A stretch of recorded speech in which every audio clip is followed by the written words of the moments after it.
No. It's more than that. Yeah, See, if you look in the top right-hand corner.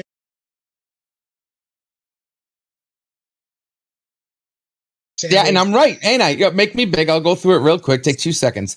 The toaster scene showed 3 different items. It showed a meatloaf. And when I looked it up, I found out the lady that you see in the bottom right-hand corner, her husband married her because of her meatloaf. What? Okay. Then it said cherry pie, and I looked that up. And Marvel made a cherry pie, Ultron cherry pie, and it's from Marvel. They have the recipe online from Marvel.com. This is from Marvel. The third item was an open. See, even you're laughing, LGG. Yeah, you know what I mean? Finish. I'm laughing because you're laughing. Okay, was an open-faced cheese sandwich. And we know that Ultron, when he's hiding behind a human face, he opens his face. His face opens up, and that's how he comes out of being a human disguise. It's not difficult to do your research, but I obviously do. In which way was I incorrect? So that's 3 Ultron clues within a toaster that starts beeping red after you turn it on. Well, I'm out, man. That nigga's tripping. Thank you.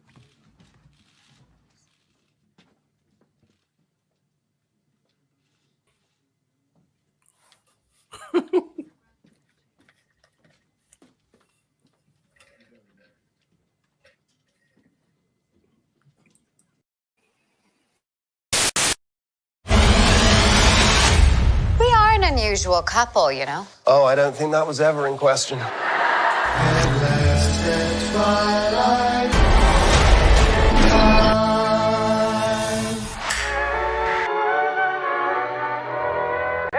shades of night are falling.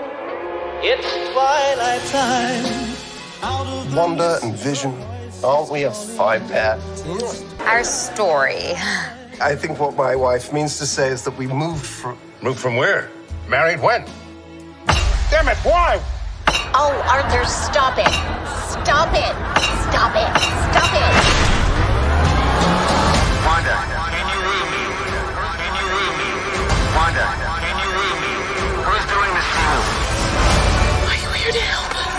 Deep in the dark, your kiss will bloom. Is this really happening? Like days of old. We just don't know what to expect.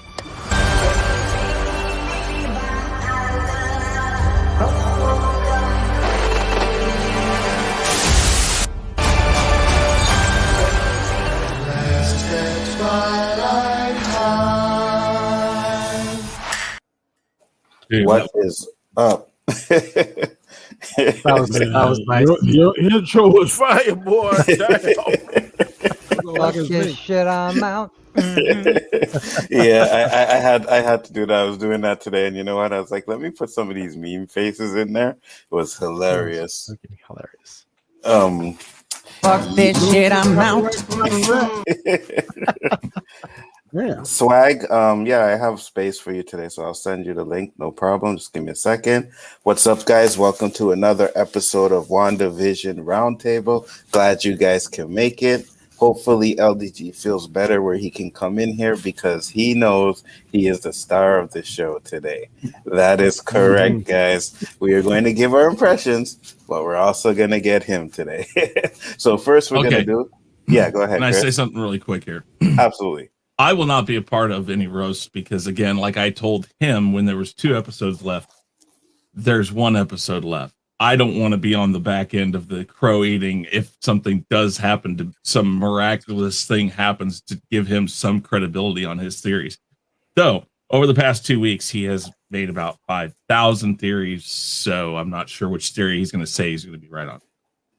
Yeah, no, and I hear that, but I mean, I know. You know what I mean? Yeah, I know. Listen, that clip where he's laughing, that clip, because he did that on this show a couple times where he started laughing because he's like, he heard himself and he's like, oh God, I do sound crazy. Sure does. What's up, Comics? How you doing? Not too bad. How are you guys? Not too bad. Not too bad. Glad you could make it today. Yeah, we're gonna go through the panel so that you guys can talk about your channels. And first off, we'll start off with my homeboy Danny Graham. Tell the people about your channel, sir. Hello, people. My name is Danny, aka Comic Chat. 1/4 of the Chaos Chaos crew. Here tonight, just to support Anzo on his roundtable. Pick a little fun at LDG if he make it. He was under the weather. I sincerely hope he feels better and join us. I hope he feels better so we can give him crap. Oh, me too. It's the whole thing. Me too. I'm ready to get into it. So, I gave him crap. Probably feel good. I gave him crap as well, but I want to give him more because I said, he helped me with my watch party, and I ended up getting almost 4,000 views on that. So I said, all right, awesome. LDG.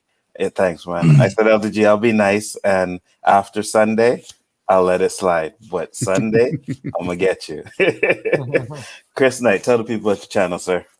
Yeah, Real Review 3000, and of course, Chaos Central is another channel of mine with these guys, Guy Scar, Comic Chat, and Big Ford Entertainment, Anzo, Danny, and Guy Scar. Of course, in the Basco scenario, I got to remember to say it that way because that is your channel. Do lots of stuff over there. We're expanding. We're going to do some more stuff. Our website's going to kind of get a good once through, and we're going to kind of revamp some stuff as you might have seen if you've been watching the shows. We've got revamped backgrounds. Our thumbnails are nice and bright. We're going to try to kind of interject that type of stuff in. But lately, internet issues, just complete internet issues is what I'm going through. So for some reason, I can be on other people's streams, but I can't stream. So I have no clue what's going on with that. But I'm going to try to I'm going to be on the phone most of the day tomorrow trying to figure that out. Hopefully you get that fixed up. Yeah, I mean, I couldn't even upload a whole video. It took I think I had a video trying to upload it for 16 hours, and it 16 hours. Good Lord, man. Didn't even finish, and I'm like, what the hell? That's like a damn GameStop. Not GameStop, but was this shit on PlayStation? No. I'm talking about a video. Just upload I know. a video. Saying, that's how long it takes to upload that shit whenever I buy a game off that shit. Damn. Game Pass, you're talking. No, and you see, I'm gonna try to get that figured out tomorrow. Sounds like AOL would have been an upgrade. At this point, man, 256 sounds good. Basco scenario. Oh, go ahead, Chris. That's it, though, guys. So bear with me if you're a member, if you're a person who subscribes to the channel. If you're not, please go over there and also subscribe to Chaos Central and, of course, Anzo over there. Peace. Thank you for having me. No problem. Thank you for coming. Basco, guys, tell the people about your channel, sir. Basco Scenario, you can catch some cool gaming clips there. Like I said earlier on this week, I'll be working on getting my first show out there. Just working on some graphics. No internet issues, though, so that's going to be a plus. But you can catch me Sundays right here. Mondays, 9 p.m. Chaotic Conversation. And Tuesdays, fuck me up, man. Tuesdays, 9 p.m. Chaos List. And Wednesday, 7 p.m. Rule of 3 and 10 p.m. on the OC. That's where you can find me. Fine, gentlemen. I don't know. Someone laughing just threw me off. Doesn't take much today. Comic Division, you are up next, my friend. How's everyone doing? You can find me at my my channel, Comics Division, as well as mine's and Twitter at Comics Division. Excellent. Next up, JJ. Talk to the people, sir. Do I gotta? Not really. But I mean, no. I'm playing. No, JJ. Hold on. I got a nice spot for you if you don't want to talk.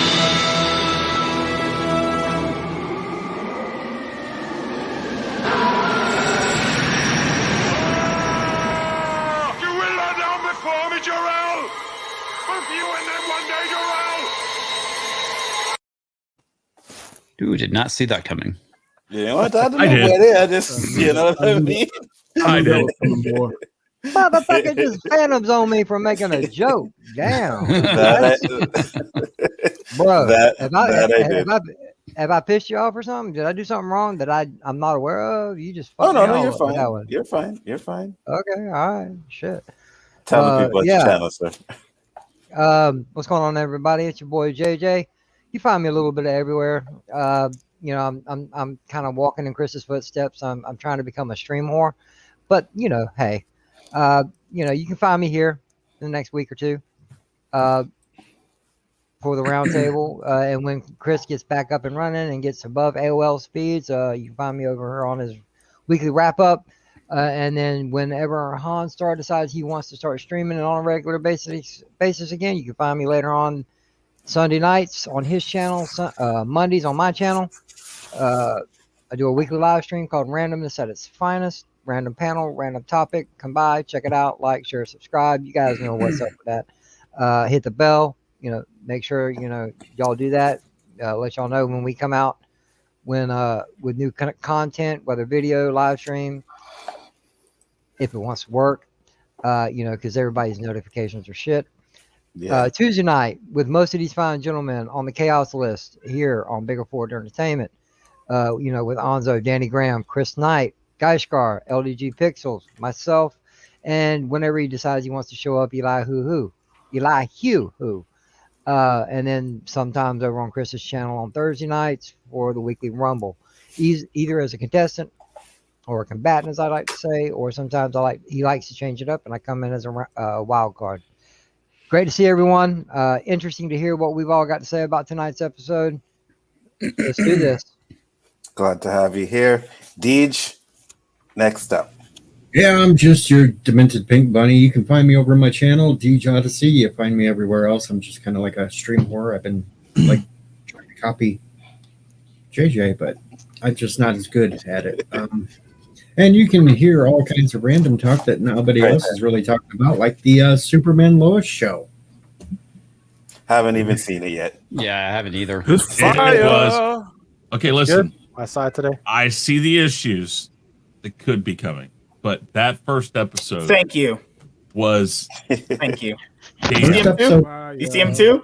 Dude, you can tell in the first episode there's so many issues, but it's not like that. I liked it. There's issues in multiple facets, but we can talk about that some other time. So yeah, for sure. And the last thing I got to say is LDG, wake your ass up and get up here and take your punishment. For real, bro. For real. Positive candor. We'll give it to him next week. I'll call him. Next week and this week. Positive candor. You're up. All right, Positive Candor. You can find me on YouTube at Positive Candor or on Twitter at Positive Candor. Excellent. And new to the show today, Master Swag King. How you doing, brother? Oh, hey, what's up, everybody? I am MSK. People call me Nightwing, MSK, Big Daddy. I don't know. That's what the girls call me. But so what do I got to say? Introduction? Okay. Yeah. Tell people about your channel, sir. Okay, so my channel focuses on a card game I like to play known as Yu-Gi-Oh! And then later on, I started branching out and doing more anime, TV show, movie kind of related stuff. Currently, the channel is about 100 subscribers away from hitting 3,000, and my second channel is gonna eventually hit 1,000. It's about like almost 6 something right now. So I upload videos 7 days a week on the main channel, 3 videos up on the second one. We're talking about WandaVision tonight, right? Episode 8. Yeah. So I've been having a pretty good day. Can't wait to finish this. This is kind of like an appetizer. I just want Falcon and Winter Soldier. I think we all do. Yeah. So this is like when they serve you bread at those diners when you go with your wife at a fancy dinner, and then now we get Falcon and Winter Soldier, which is like your, the actual mashed potatoes I'm going to eat. So I just hope Falcon and Winter Soldier doesn't disappoint, because for me, WandaVision was the one thing I wasn't excited to see, and I'm pretty much enjoying this. So hey, dude, I'm only excited when she wears the Scarlet Witch outfit. Anything else is kind of funny. Bro, she was so hot, dude. Free. They didn't have a scene where she was running around, man. That's the worst part about it. But look at these horny little devils over here. Hey, I got 3 now. Got Danny, got JJ, and got Nightwing over here now. I like it. Hey, man, I'm never looking at that. I'm only looking at the ground. The ground looking real nice in some of these episodes. I feel you. So you nice to meet you, man. It was nice to meet you. You too, man. I had seen you while doing a watch party. I've been doing a watch party since episode 6 of WandaVision, so I'm gonna do it for all the Disney shows. But I saw you doing it. I saw you, you was growing, so I was like, I always like to spread love to the, the smaller guys out there, because when I was smaller on YouTube, I would love if a bigger person gave me a chance to be on their platform. So, whenever you want to come over, whenever any of you guys want to come over, it's just extended to any of you guys. Whenever you guys want to have like shows and streams, just hit me up. All my information is always in the description box of any video. Then you're more than welcome to. I'm always welcome to meeting new people and, talking about anything. I can talk about pretty much anything except for like wrestling to a certain extent and Star Trek. Okay, you're good in my book. You're good in my book. Then, if it's Star Trek, you're good in my book. I'm currently getting into Star Wars. Currently, so the only thing in Star Wars I watched was Last Jedi, and then I'm starting to watch The Mandalorian starting this week. So I got to get into Star Wars now. I usually don't Phantom Zone the new guy.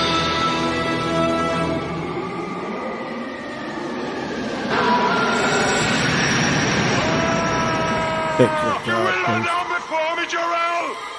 Both you and them one day, Jarrell! Well, seeing is that you said you're just getting into Star Wars, I had to pop a cherry Good with job. that one, bro. Good job. What did I do? LDG. All right. Hold on. LDG, you know where you're going, right? There we go. Yeah. Right there. Right next to me, my friend. That is correct. The star Let the of pain the show. begin.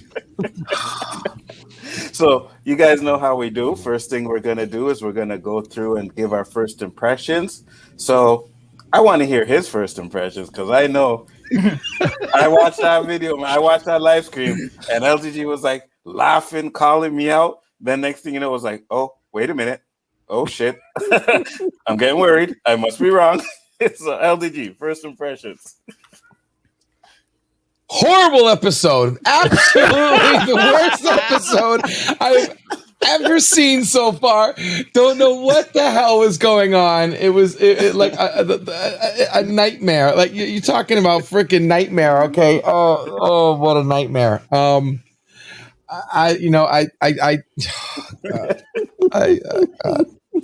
I didn't like it, man. I didn't like it at all, man. Why? Why did you not like it? Please elaborate. It started off good. Like, it started off great. Like, as soon as I realized, she's like, okay, well, we're going to have a talk now. And I'm like, okay, we're going in the right direction. Then she's like, all right, well, let's see some reruns. And I'm like, we're going in the right direction. And then, boom, smack dab in the face. She created it. So all the stuff that it was Wanda all along, basically. For those of you that missed it, though, wasn't a fan. What? For those of you that missed it, this is the reason why LDG didn't like it. No. It's more than that. Yeah, See, if you look in the top right hand corner.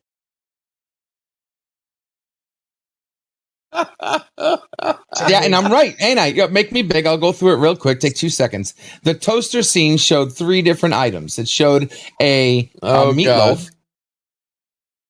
And when I looked it up, I found out the lady that you see in the bottom right hand corner, her husband married her because of her meatloaf. What? Okay. Then it said cherry pie, and I looked that up. And Marvel made a cherry pie, Ultron cherry pie. Please stop. And it's from Marvel. They have the recipe online from Marvel.com. This is from Marvel. The third item was an open. See, even you're laughing, LGG. Yeah, you know what I mean? Finish. I'm laughing because you're laughing. Okay. Was an open-faced cheese sandwich. And we know that Ultron, when he's hiding behind a human face, he opens his face. His face opens up, and that's how he comes out of being a human disguise. It's Something not difficult opened, to do all right. research, but I obviously do. In which way was I incorrect? So that's 3 Ultron clues within a toaster that starts beeping red after you turn it on. I'm out, man. That nigga's tripping.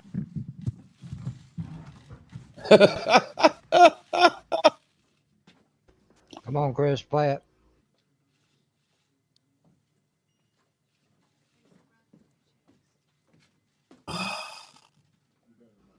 Fuck this shit, I'm out. Oh, God. That is why he didn't like it. Now, I'm not going to get into the... He just disappeared. He's like, I got to go. I'm not going to get into the Iron Man theory and the Captain Marvel theory. And the cuckoos. The cuckoos. Dormammu. I mean, he picked an The whole cast is coming back. We could be on till tomorrow morning if we want to go through every one of his theories so far that we know are wrong. Absolutely. Now, you know what though? Though there was a little bit of hope. What was that, Danny? Please tell me you got a Will Smith clip that you can play over and over and over that would justify his. Indeed, he needs it. Smoking whatever. Because somebody kept on playing that, and I warned that somebody that they might want to slow down on that. Now, I will say what I said earlier. Yeah, I didn't realize that Agatha laugh was a laugh, not a laugh of victory, but a laugh of absolute insanity. Though there was a small bit of hope in the episode when I saw this. By the end of the episode, you realize it was all a bad dream. It was real. I thought of you too, LBG, when I saw that part. When I saw that part, I'm like, there's LBG's hope right there. His life jacket. Sound like somebody needs a magic pineapple. Oh yeah, let's not talk about the pineapple and the tentacle God, on the pineapple. pillow. Dear God, please, no, Schumacher Wrath. Oh God, I'm going to give you all a chance to rip them up. Chris, your first impressions. Go ahead. I liked it. I thought that it was really interesting that, and again, I may be wrong. I'll talk about it in my theories, but I saw some stuff in this that could be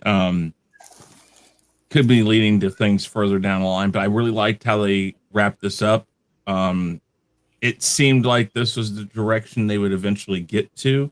I don't know if it was exactly the way that I thought, but we knew Agatha Harkness was going to be a part of this series, but I think we thought what we saw for the most part was what we were going to get. Now, I still expect some twists and turns, but I really did like this episode. I liked the reasoning for the TV shows. I liked the Agatha trying to get her to really understand why what happened. But we'll talk about that. But yeah, all right. Comic Division, what do you think? I thought the episode was okay. There was honestly, I felt that the reveal, which we all saw coming, with the exception of LDG, they didn't have to do the whole episode. They could have summed everything up in 10 minutes and got the needle moving once again. I felt like what they were doing is they kind of drew everything out way too long, in my opinion. Gotcha. I could kind of see that. It was almost like they knew that certain people.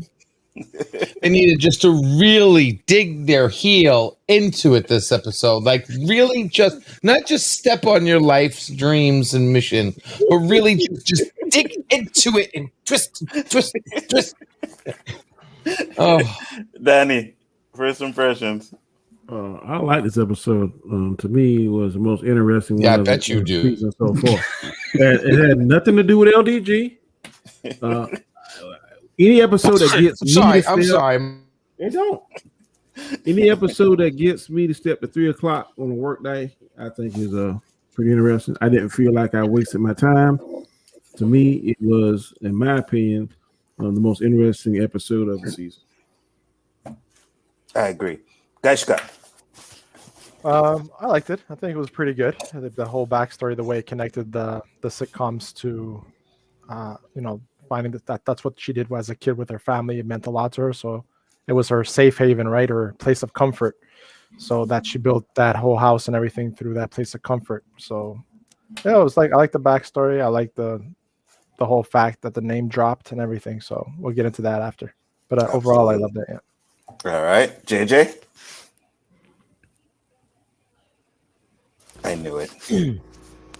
Well, all in all, I like it just about as much as I did, when episode 4, when they started. I like the explanations, especially for me. I've said it every show we've done so far. I don't know all the lore. I'm not LDG by any means. I watch it as entertainment. I watch it to see. I'm looking more than what I was, but it's not trigonometry, guys. It's not algebra. It's not geometry. It's a TV show. I'm watching it and I'm enjoying the hell out of it. I love this episode because I like explanation, especially when I don't know what's going on. You know, so I loved it. It's cool not to have astrophysics, isn't it, JJ? Yeah, I love it, man. Just, you know, keep it, you know, just give it a little kiss, guys. You know, keep it simple, keep it simple, stupid. And Deej, what'd you think? I enjoyed it. It was better than the week before's. A couple little things that I'll mention later here that kind of annoyed me, but it was something that didn't set off my weaponized autism. First impressions, positive candor. It sucked. Basically. Oh, sorry. Wow. Thank you. Thank you. Wow. I don't think he's saying it for the same reason you're saying it. Though I got to admit, I'm not liking that weaponized autism right now. I'm not liking that comment right now. Really not. Okay, so positive candor. Can't wait to hear what you didn't like about it. Nightwing, I was gonna say, don't worry if you're the only one that didn't like it, but obviously he didn't. So, what'd you think of it? First impressions of this episode? It's one of the more better episodes of the season. Actually, I enjoyed it a lot more than I thought it was. Now, to me, the best episode was episode 5, but this episode was pretty much right around the corner. Because like last week's episode 7 was honestly, that was fucking trash. What the fuck? I would have rather just not watched this show for last week because last week stunk. That episode was pitiful. But I'm glad they didn't do the whole sitcom thing in this episode because that was getting a little tiresome. It was like, oh my god, like they should have literally just did 2.5 Men as a sitcom part of it. You might as well, like maybe Vision sleeping with a bunch of women, but you know, I guess that would have been hilarious. Wanda could have been like Alan, who just is broke as shit, but that would have been hilarious, man. That would actually been really funny. They didn't do 2.5 Men, but they did The Office. Like, okay, but I like the emotional toll the episode had, and I like that. I think it shows people that the MCU is not going to do comic book accurate things like a lot of people were expecting. Because everyone on Twitter was like, I already know the story. I've read House of M. I've read House of M too. And I was like, wait a minute, MCU, like they do some things for the comic book, some things, but to be like, people have to look at it this way. If you read a comic, it's like, okay, easy example I can give. Batman Hush. Most of us have read Batman Hush, right? Remember the reveal is Thomas Elliot is Hush, right? And in the animated movie, people didn't like that. It was like, to be fair, you have to think of it this way.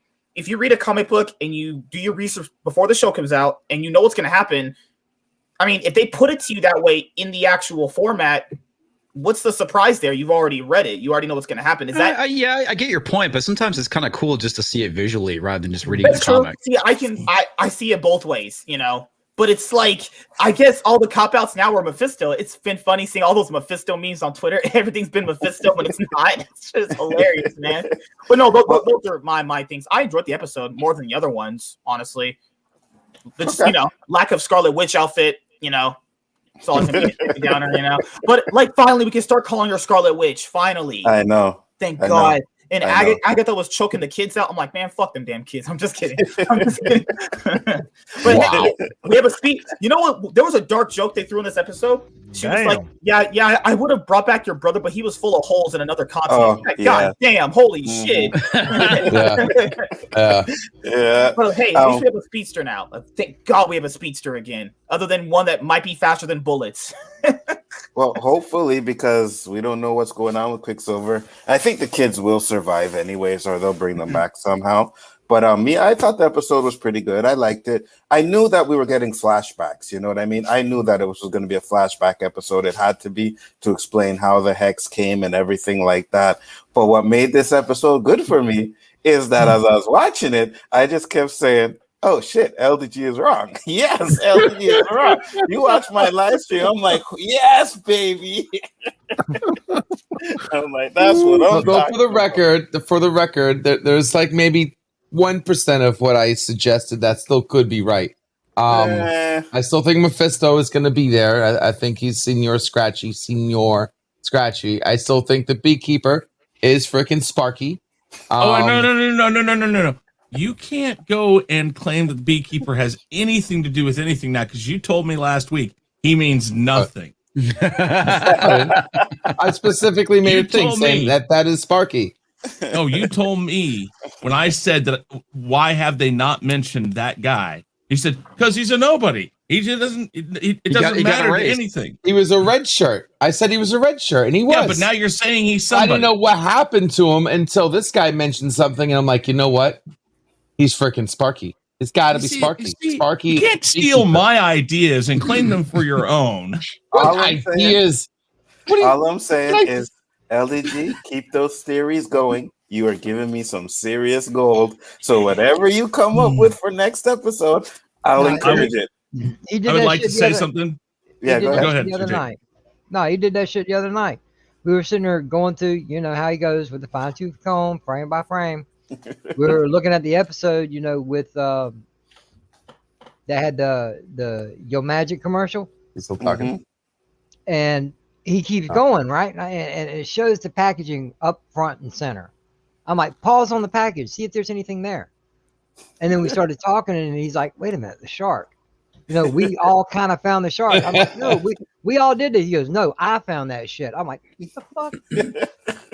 Oh my God. I will say, LDG, the cool thing about this is while I tried to get you to back off and not tell everybody you were right, I am going to say the same thing to every one of these people here.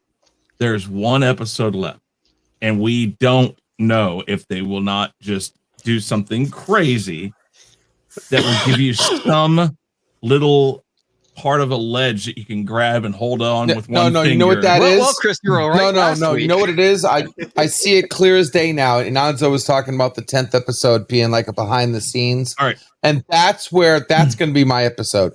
The behind the scenes episode where Feige goes, you know what? There is going to be some guy out there that is actually going to connect these effing dots. And we're just going to say freaking Captain Marvel, the Cuckoo, the Iron Man. all this Now, stuff. To your point, comics, there's something to this that I'll admit right now. So Everything Always is a channel I watch. Everything Always is a great channel, guys. But whoever he's talking to, whoever runs that channel, whoever they're talking to, has direct access to these scripts, because there was a part in it where they didn't go too far into it, but it was the part where he went to see Hayward, or when she went to go see Hayward, and he read the script, and it was note for note the exact words. Left, right. Yes, sir. Are you sir? Or are you sure, sir? And all that stuff. It was exact. So when I heard that during this episode, I was like, holy crap. So he has a couple new ones out for the finale. If you want a good chance of what could be going on, that guy has some insight. Who's you talking to? Who are you talking it's about? Called Everything Always. That's okay. The send me the link. Site. I'll check it out, because I was watching Rockstar. I like his theories too. Yeah, Rockstar. Who was it? New Rockstar. New Rockstar. Definitely. Yeah, I think he nailed it on the hammer. What'd you say, Jay? What'd you say, Danny? I'm telling you about Everything Always for the past 5 months. I've watched him for a long time, but I'm like, yeah, no, it's good stuff, man. Good stuff. Excellent. So before we get into our likes, I just want to say what's up to the people in the chat. We got Aiden, we got Mama Bear Doll, we got Andrea's in the house. I was gonna say Basco, but you're already there. Austinator doing a good job. Flash is there. Jester Normie is in the house. Appreciate all you guys that came and supported and checked out the show. LD, did you have something to say before we get into it? Yeah, no, I was just gonna say, did you? I saw that you started on that lovely clip that you showed me earlier, but did you play the Shumakarath clip yet? No, I'm gonna play. No, you didn't miss that. You got that one ready later. Okay, that one's coming. So we'll get into what we did like about the episodes. I'll start it off with you, LDG. What did you like about this episode? Oh, I know what you liked. Hold on, before you say anything, I know what you liked. I know the one thing you liked about this episode. The fact that Agatha did actually want to have a conversation with Wanda. That's what you like. That was about it. That was it. The rerun mention.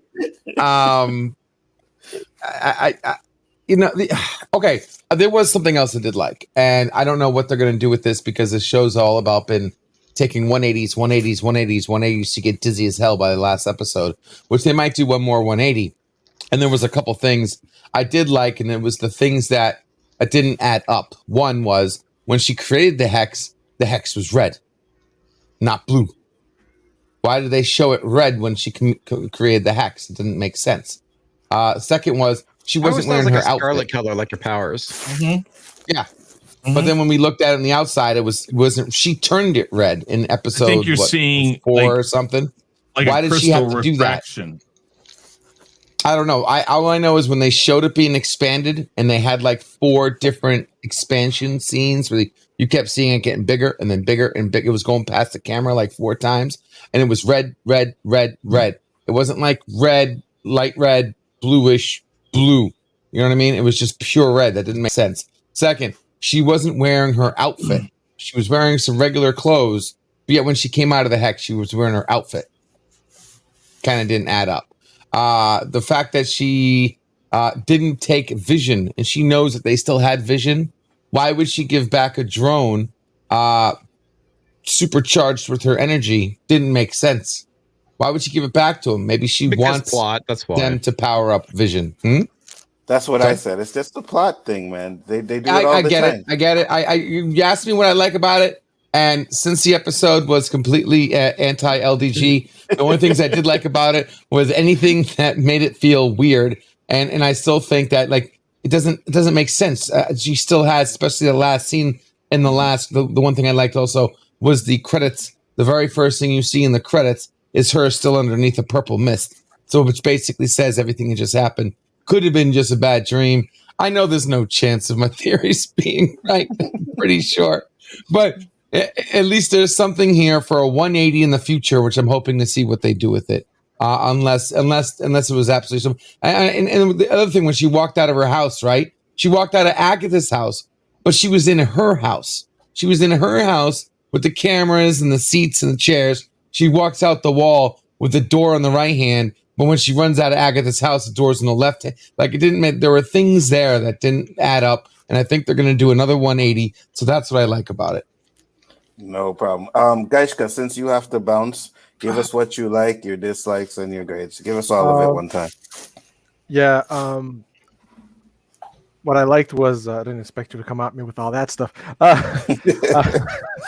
I like the fact that it went back to like a backstory of her childhood, right? To see what was going on.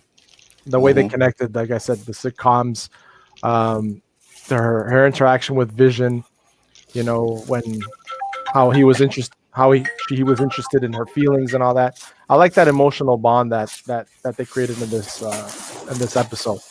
Now, the interaction with Agatha itself, I found it was great because it connected a lot of things to other episodes where when she killed Sparky and the kids say, oh, you can bring her back to life. Yeah, you can bring her back to life, Mom, right? And Agatha's response to that was, you can really do that? Like, it felt really sincere. Like, she wants to know. It shows that she wants to know more about her power because of all the things she can do. And obviously, there's all about, the backstory of Agatha's child, is it Mephisto or whatever she wants to bring back somebody, right? So that was kind of neat. The name drop by itself, that was awesome. The way it did that, the climatic, to the name drop was awesome. So yeah, the fact that we know right now that she is a mutant or she's a witch, if you're a mutant, if you want to call them a witch, a mutant, just the fact that it ties in with the X-Men and the name is dropped, and now we're, it's a complete plug into the Fox X-Men, and that's awesome. All right. What did you didn't like? What I did not like, actually, I couldn't think of anything. I kind of liked everything on it. So my overall rating will be a B+. Yeah, because I expect the next episode to be fire. The ending. Oh, one other thing that I liked though was the White Vision. The fact that we got White Vision. The fact that that flashback when Howard said the same thing, you can bring them back to life. Like the fact that he knows this kind of hints that he must be someone else, because how would he know that if he's just a regular human, right? That she can do this with her powers. So it's kind of weird. Like overall, it was a great episode. It was. Nothing to complain about it. All right, so we got Geshko. Whenever you're ready, you can just pop out, no problem, brother. No problem. And if we're still on, and when you get back, you want to pop on, you can do that as Absolutely. well. Chris, what'd you like? Well, okay. I'm not going to go and say I told you so or I was right. I'm not, because here's this. Even though you just did. First time for everything. I'm not going to, because here's the thing. I still know there's an episode left, and I'm not sure what they're going to throw at us. I was pleasantly surprised to see that they went down the route that they showed us a lot of the things that I think many of us had talked about. We knew we were going to get a flashback into into her going to what we thought was to get Vision. I liked that Hayward is obviously somebody. I don't know who he is yet for sure, but he is obviously orchestrating things, because he's telling her, you're the only person who can do this. You're the only person, and so he's giving her thoughts.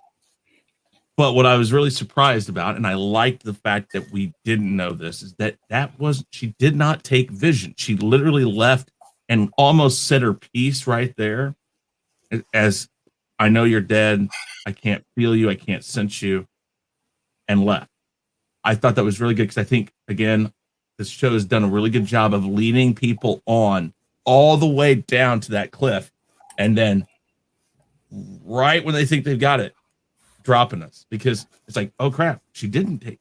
Where's that opened up a great question. So where is the Vision that she has? Where did that come from?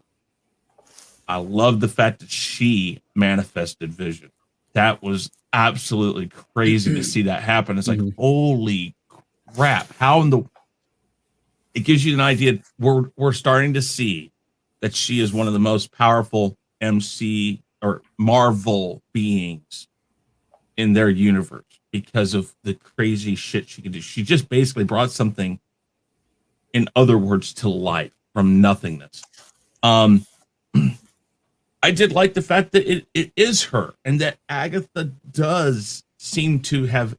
Agatha's there, like, hey, I'm going to do what I can to get my answers. I got to be careful. We found out she knows that Wanda is dangerous, to her especially. So much so that she had to entice Wanda down to this basement area where she had hexed it and for protection of herself. So again, this goes into that theory of it's a sneak attack that Agatha's doing. It's this, I know that I can't do this face to face. I have to find a way in. I think that there was a start of that mentorship in a small sense between Agatha and Wanda. It's not quite that Agatha's trying to mentor her, but it's that start. So maybe they're going to kind of pick and choose that part of it from the comics. But I did like that we got a little more insight into Wanda's childhood when the bomb went off. I think we all still think that those weren't her real parents. And Agatha kind of said you're an orphan, so that gives you an idea that I think that's a bigger term than she's letting on right now. She's an orphan because probably Agatha knows that those weren't her real parents. That's what I. And that might come out. That might come out. Maybe that might lead to our cameo. They do. That might lead to our cameo. Well, she had her under a protection spell, right?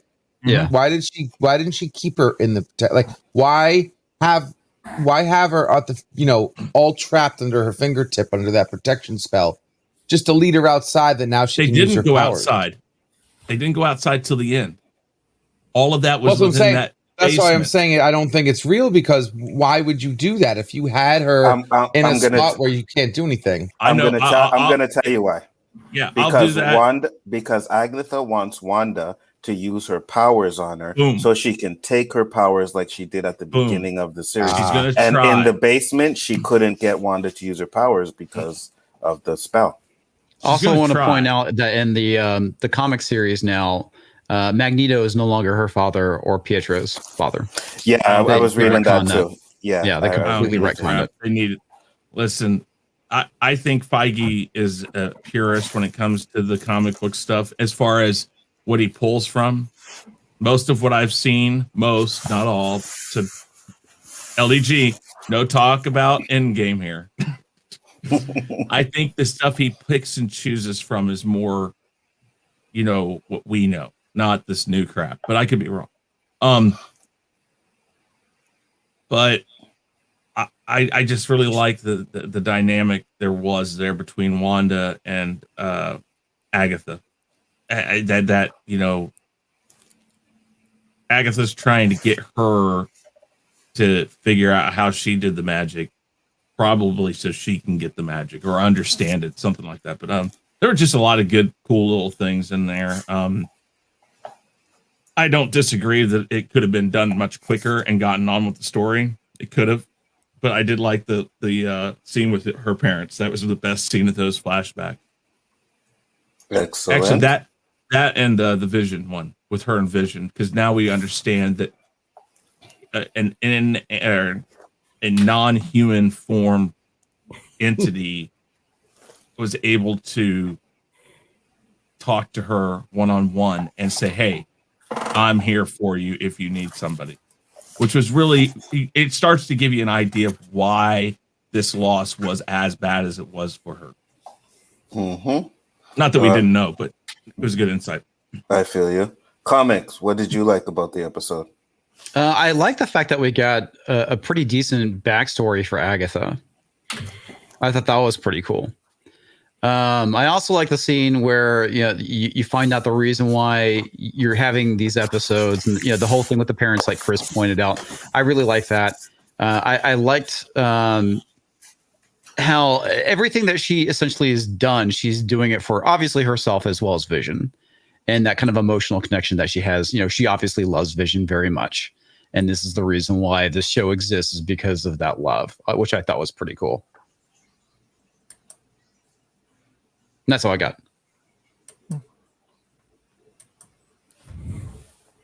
Oh, Mac attack. I guess on the Danny. Also, you there? Oh, I go. What I liked about it was that. Go ahead, Danny.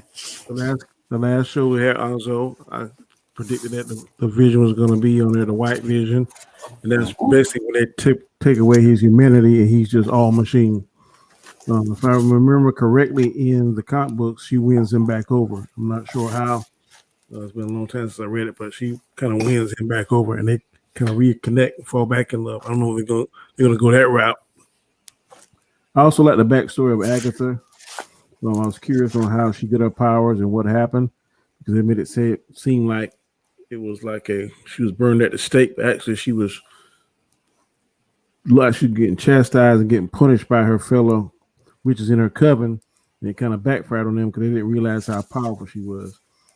So I was interested in seeing all that. Did not have a clue about why Wanda wanted to go through these different TV shows and stuff, got answers to that. So I was pretty satisfied on connecting the dots, so to speak, on things I wasn't quite sure about. So I liked it all. All right. Guys go in already. JJ. What's up, brother? What'd you like about the episode? Well, you guys know me from the past shows we did already. It had plenty of Wanda, plenty of Agatha. I was happy with that. Like I said in the beginning, I know you guys probably weren't a big fan of it, but I like the explanation part of it. All right, it brings me up to speed because I've said this before for anybody that don't know this. I'm not a book reader. I'm not a comics person. These shows and movies are my comics. I know basics about most of the characters we see, but in WandaVision, I'm learning about new characters that I knew nothing about. Like, who's Agatha Harkness? I have no clue. This is the first time I've ever heard of this person.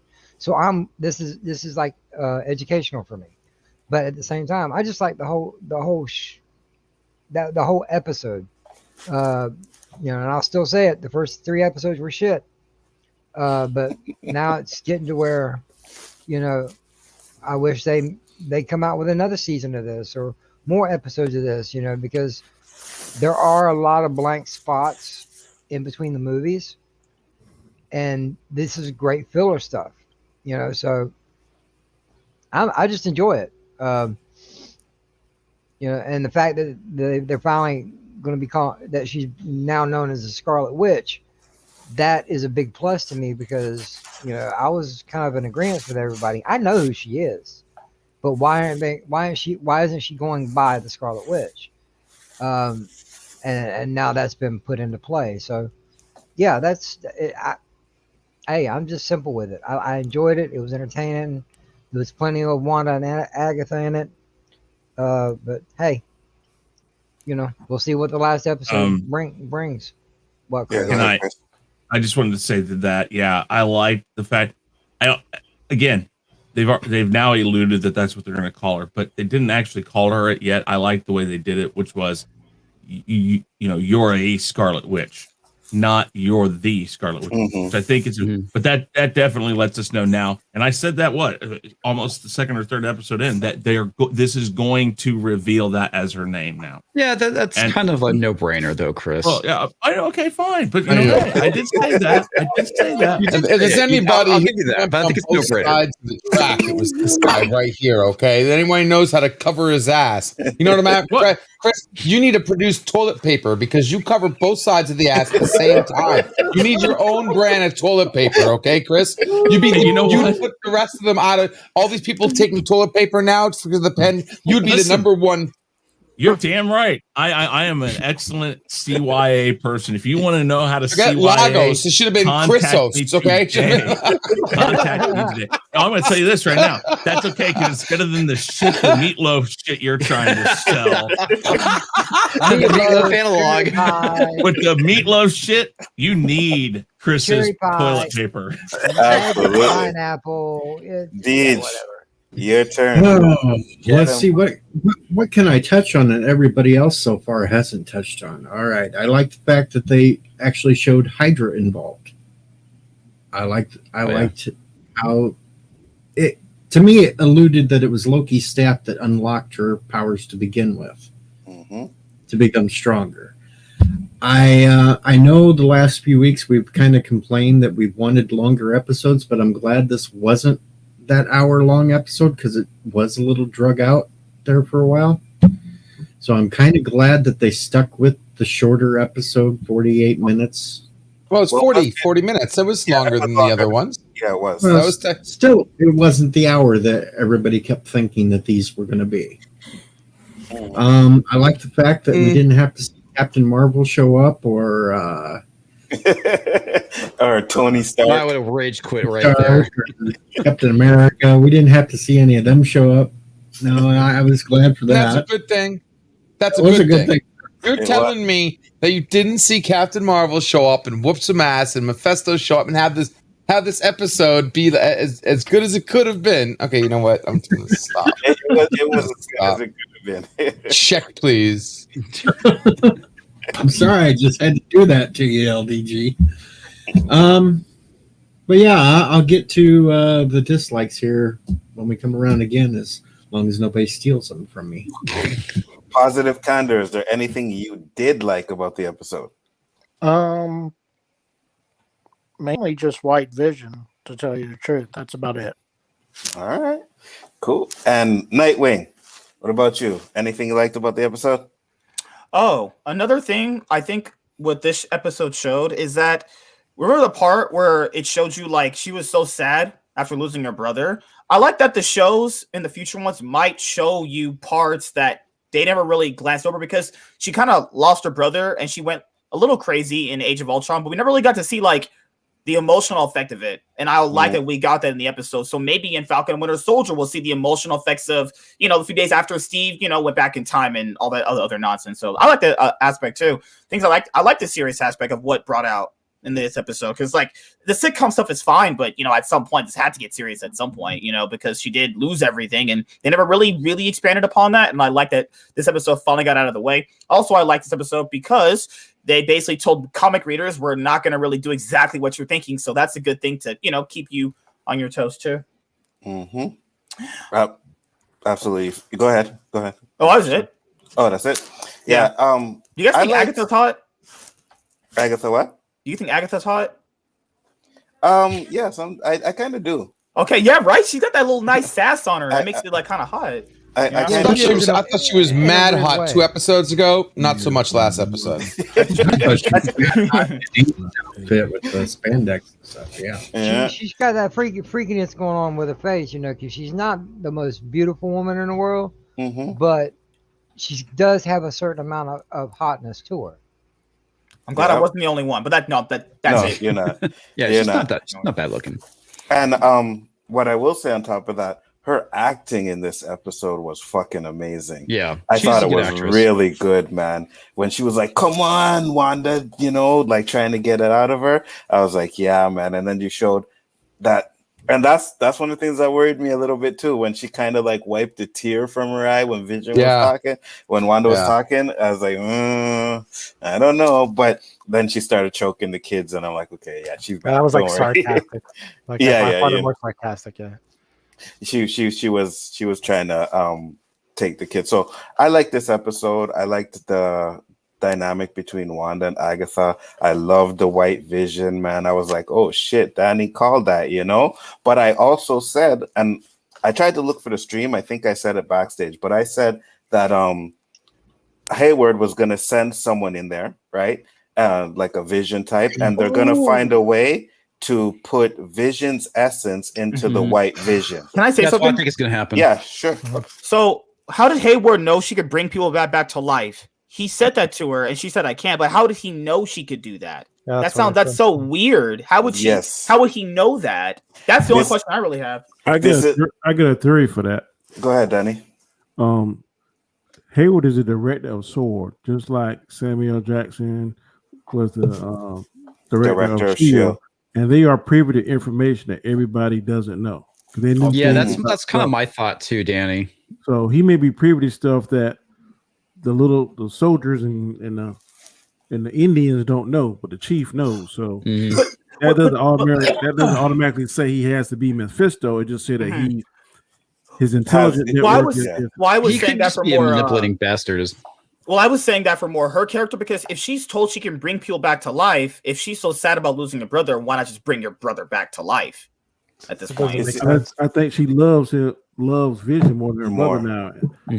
So that feels kind of weird though, because they went through so much, and then what the episode showed us. It does kind of be weird, but I was gonna say she can't get any satisfaction from her brother, but she can't really get any satisfaction from Vision either, right? So you could be pretty emotional.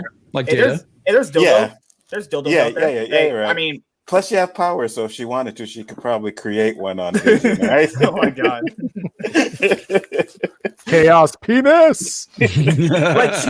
She was so devastated that she lost her brother, and she found out she could bring people back to life, but she didn't bring her brother back, but she brought a person that just came into her life kind of randomly. That's just I think she learned life that size power. vibrator, man. That's what she's looking for. A vibrator. Holy crap. It's human sized and human shaped.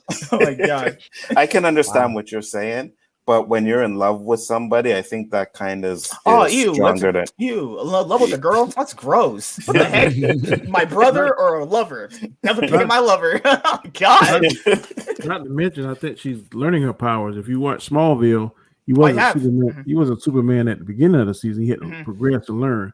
So the same thing can be said for her. She got to progress, and she did learn that, like kind of like if you watch Dragon Ball Z, they don't transform to the next level until they get extremely pissed off or angry, and then they learn a different technique and they get to a higher level. So it's kind of sort of the same thing the way I'm looking at it. I was like in Monica. The way Monica's figuring out her powers is the way I would like to see. So you don't get like she's figuring it out as she goes along, and she realizes, I can do this. Oh, I can do this. She just doesn't automatically know. I think Scarlet Witch is kind of doing the same thing. She didn't actually bring anybody back to life. Now, I was gonna say Flash pointed that out too. Is the fact that no one technically has been brought back to life yet. It's all been what I'm saying. That's what I'm saying. It's too fishy. I don't think he knows. I think he's someone else. That's the only way I can see him knowing that. Why the kids say it? Didn't the kids say you can bring them back? Or but that happened before. But it all exists in our own little world, though. It's not necessarily real, or is it? See, I don't know. You see, the thing with me is like Danny said, I think he would have some kind of entail of how powerful she really is. Because remember, one of the things Monica said was she went up against Thanos and almost won, right? Mhm. So they must be tracking how powerful she is, or thinking how Yeah. powerful she can be. If you think Nick Fury ain't leaving some stuff out, or he's on Team Avengers, but he still got some aces up his sleeve, because nobody knew for point is we didn't know about Captain Marvel, but he had that damn beeper that could damn reach her from here to damn Pluto, whatever the hell. So he always gonna have some kind of shit that, okay, when the chips are down, I'm gonna pull this card out. So I'm not saying that the director of Sword isn't Mephisto, but a more sensible explanation could be that he just knows a lot of shit and he's using it for his own gains. Yeah, I agree. So I do as well. Yeah, and I think like we're all talking about I don't even think, like I said, and I'm not sure 100%, but I still don't think we're gonna see Mephisto.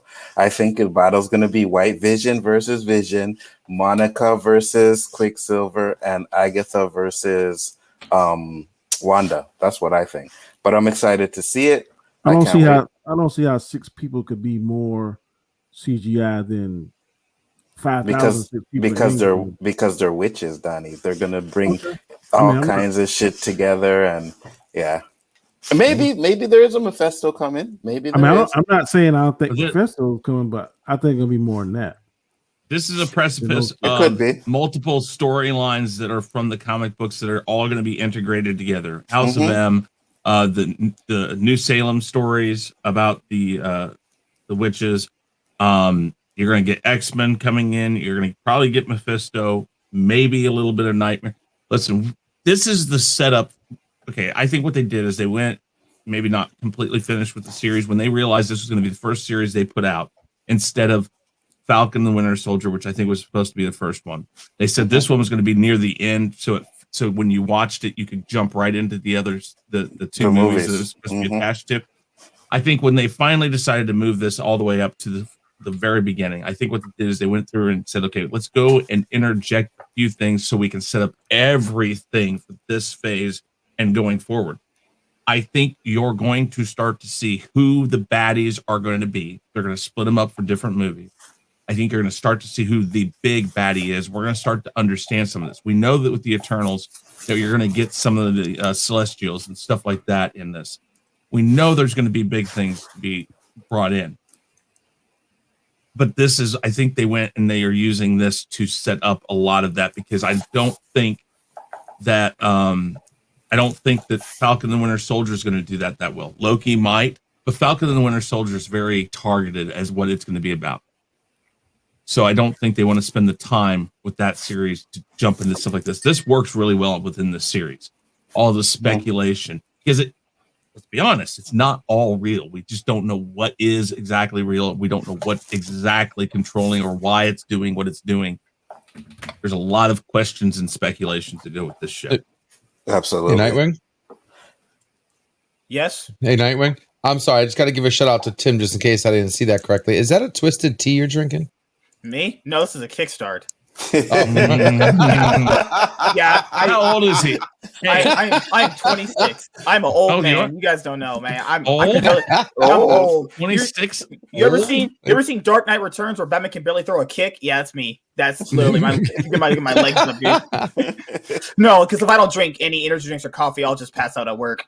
I work too hard, man. I'm just gonna to be 26 again. God, yeah, no kidding. Sorry about it. Shit, to be 36 again. You know? Yeah. I'd like to be 46 again. There you go. I would like to be 46 again as well. Oh, well, I am 46, so. But yeah, 36, 26, I'm good with that. We'll get into the dislikes now. I know LDG's got a lot to say about this one. So, LDG, what were your dislikes of this episode? Oh, God. Let him go last. No Iron Man. No Captain Marvel. No cuckoos. No Dormammu. No Godstone. No Infinity Stones. Magical. No Ultron. Pineapple. No magical pineapple. No pineapple. Dude, I was really impressed about the pineapple. You had me believing the ego stone for a minute, man. I was actually believing it. Oh wait, now there is a small, and I mean the smallest infinitesimal string of hope that being you saw when she was looking into herself wasn't the future self, but that might have been Nemesis or the ego, the consciousness behind the ego stone. Because I actually hate to tell you it, but someone lighted that picture up, and it is her. Yeah, I lighted it up, and I couldn't see her face. No, so I don't know who did it. Even with the horns, because remember the mother had the same exact horns. Mm-hmm. So it's not her horns; it is the Scarlet Witch. And plus, you can't have a what did she call it? A myth. You can't have the myth of the Scarlet Witch. You can't have a myth unless it's about something that already existed, right? Technically. Like the myth of the Super Saiyan, you couldn't have that unless there was an original Super Saiyan. So maybe there is something there. And that stone moved on its own. I don't care what anybody says. That stone moved on its own. It rewrote the screens when they kept rewinding it, and it kept doing the same thing with the edit scenes. They couldn't watch it. They didn't see what happened that whole time. Be a paradox. And maybe, or it could be a paradox. Like I said, and it wasn't the time stone; it was the mind stone. So I just, So you saying that Agatha's mama was the original Scarlet Witch? No. All I'm saying is because two people have the same thing, that it wasn't her. It's to the role, just like Super Saiyan is yellow hair. It's not that Goku had yellow hair. It's that anybody who's Super Saiyan has yellow hair. So possibly the original god of creation, right, of chaos magic. Who is that? That's Nemesis, the Godstone. So there's a small slither. Not to mention she's also the mother of the multiverse. She is mom, multiverse of madness. So whether they're going to do it or not, I don't know. It's the last thing I have left, man, for anything to be right.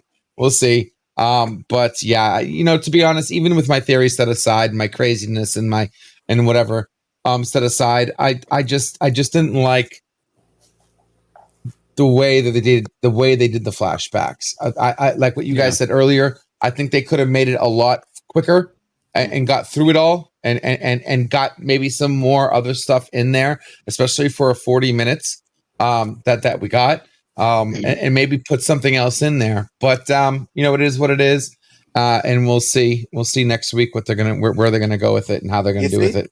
You see, that's my issue too, right? Because we have one episode left. The last episode might be like 40 minutes, if that, maybe an hour at the most. So it seems like they're still going to have to jam pack a lot in that hour, including the big fight. You know what I mean? So it's like, man, Chris, what the official time that we're going to be? We don't know yet. Well, I go into detail on how they could get it. How could they do it? What were you going to say, comic? No, it's because I feel like we still have like 2 or 3 hours worth of plot that needs to be revealed, and we have one episode left. Yeah. Yeah. Me too. Chris, go ahead. What you didn't like? I think there was a lot of things in this that I guess what you guys are talking about right here. They keep on seeming to hold back whatever they're trying to tell us, and the longer you do that. And I think we said this about Mandalorian this past season. It's like, guys, you can't rush this all at the last. It's a theme of Disney Plus, I think. And I'm like, okay, I understand that. But then you add in the fact that this is supposed to be a one-off series. It almost feels like now, and this, again, goes back to what I said about this was originally supposed to be at the end of all these series. It was supposed to be the one at the end of phase 4 to fall right in line with Multiverse of Madness. And then after that was supposed to be the new Spider-Man to kick off 5, I think. If that's true, then they almost have a built-in, hey, I know we said this was a one-off and it was going to lead into that, but we're going to expand it. And they might draw it out to lead more towards those. So they give us maybe 2 seasons or maybe even 3 seasons, then the movie. I'm like, but there's that time. Well, wait, you if this is a one-off, you cannot drop us with a cliffhanger and make us wait 3 to 4 years. No, well, Spider-Man comes out December 25th. Did they move it that far up? Of what year? This year. I'm pretty sure Spider-Man's out this year. Hold on. I'm kind I of haven't heard anything believing. about it, so I have no idea.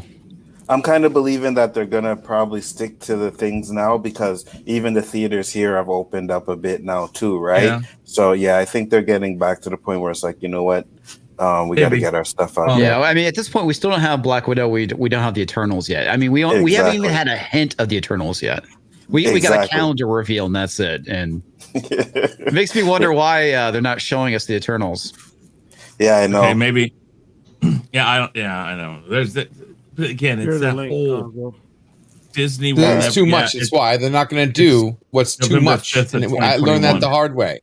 But well, and we or could just could suck. I just don't understand that You put in the private chat, Danny.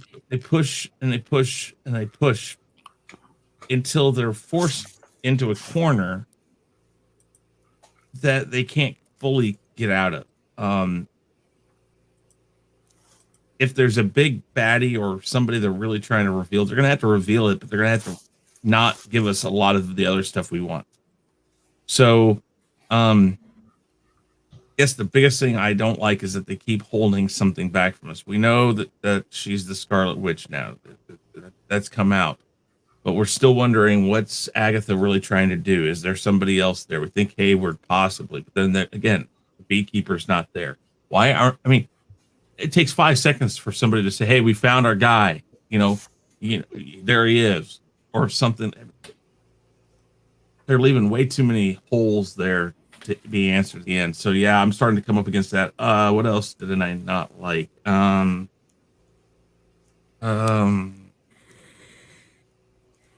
I don't think there was enough of the backstory of Agatha.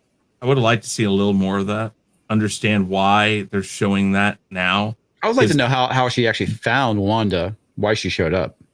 Yeah, I mean, because it's just like, ooh, I felt the power, I felt the presence. What was that? Yeah. She said she no, go ahead, Dan. She said Yeah, that's fine, but how and where was she? Because here's the thing: New Salem. I'm pretty sure that's where Agatha came from. New Salem. They don't talk to the outside world. If it's like the comic books, they don't talk to the outside world. They only deal with magical people or people with powers. So that maybe she's wanting to bring her to New Salem. I mean, it would have been really nice to know more than that. Just that quick backstory of, oh, okay, so she's been around for a long time. Well, we kind of already figured that. I don't know. There's a lot of things here that, in the whole, when you look at it wide like this, it looks good. But you start scrutinizing bits and pieces of it, while it may be nitpicking. There's a reason for nitpicking it, because it's necessary for certain things to happen, and they haven't done those certain things. And now they're forced up against it. Unless, I know last week somebody said in one of the chats or something that they said 2 episodes left. Somebody said something like that.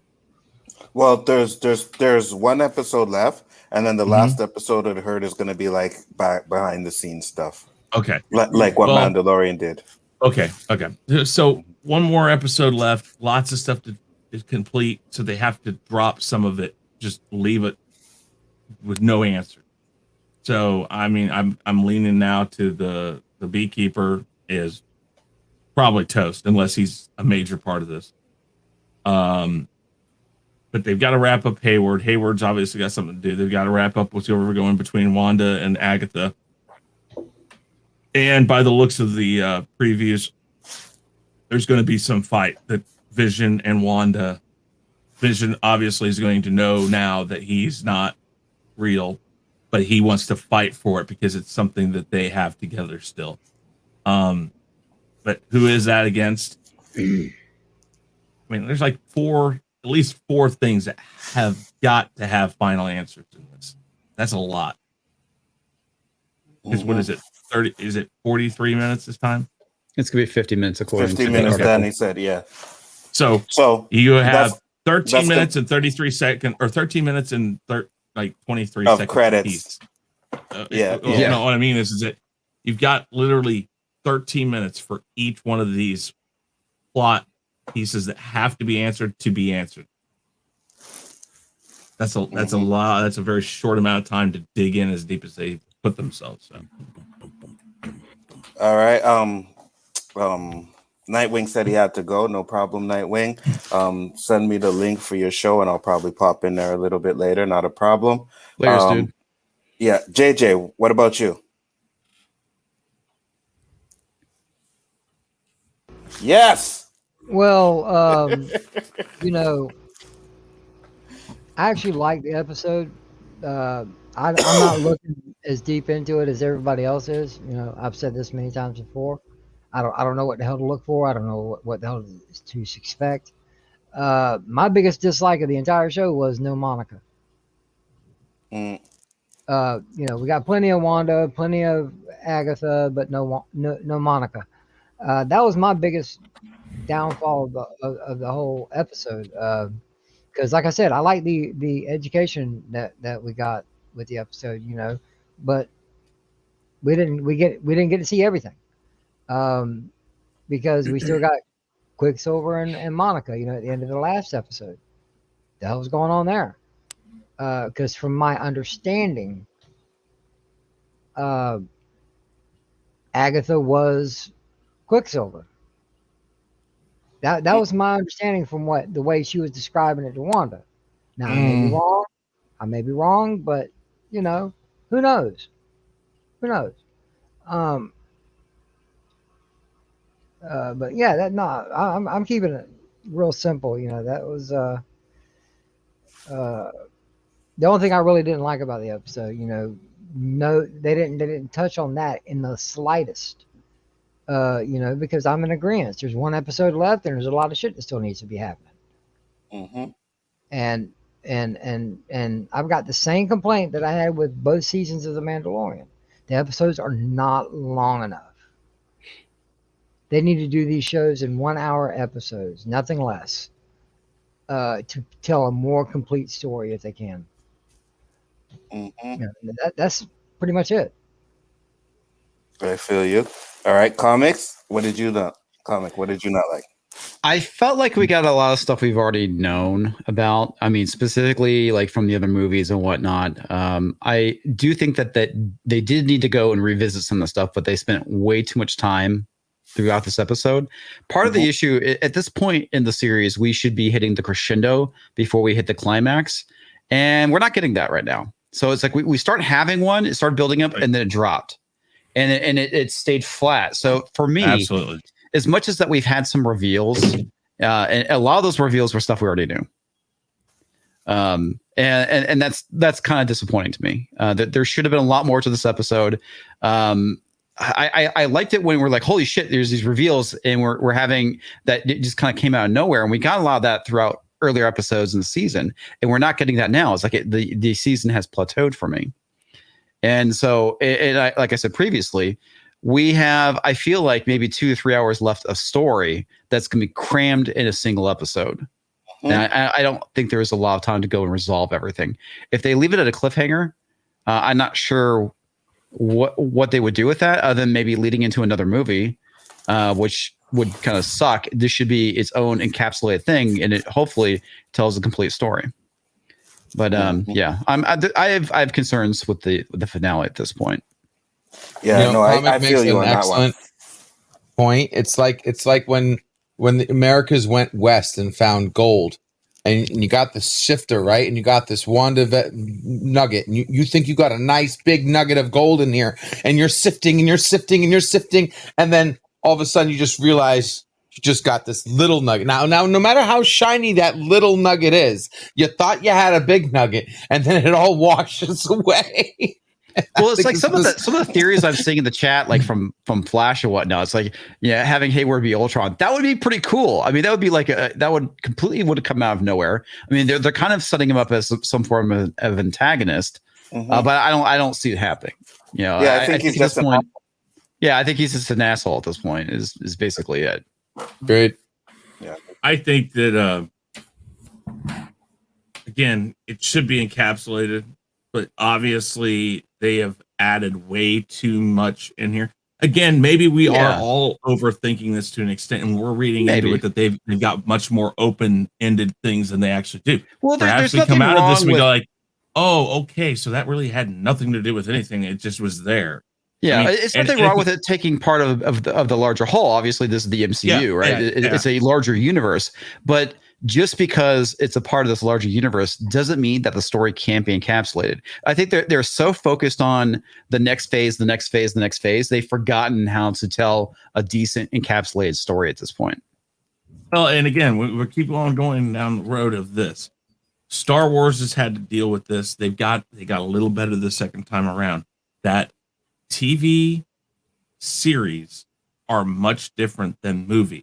Yeah, and that's true. I think both. And we know they're two separate studios, so I think Marvel's learning the same thing that Disney did. Is that okay? We can't just keep going down this episodic adventure of look what he did. He goes here, he goes there, they go here, they go there, they fix this problem, they fix that problem. Oh wait, we forgot. We have a storyline underline of everything, and we've got one episode now to tell everybody about what this was really led to. And they're like, yeah.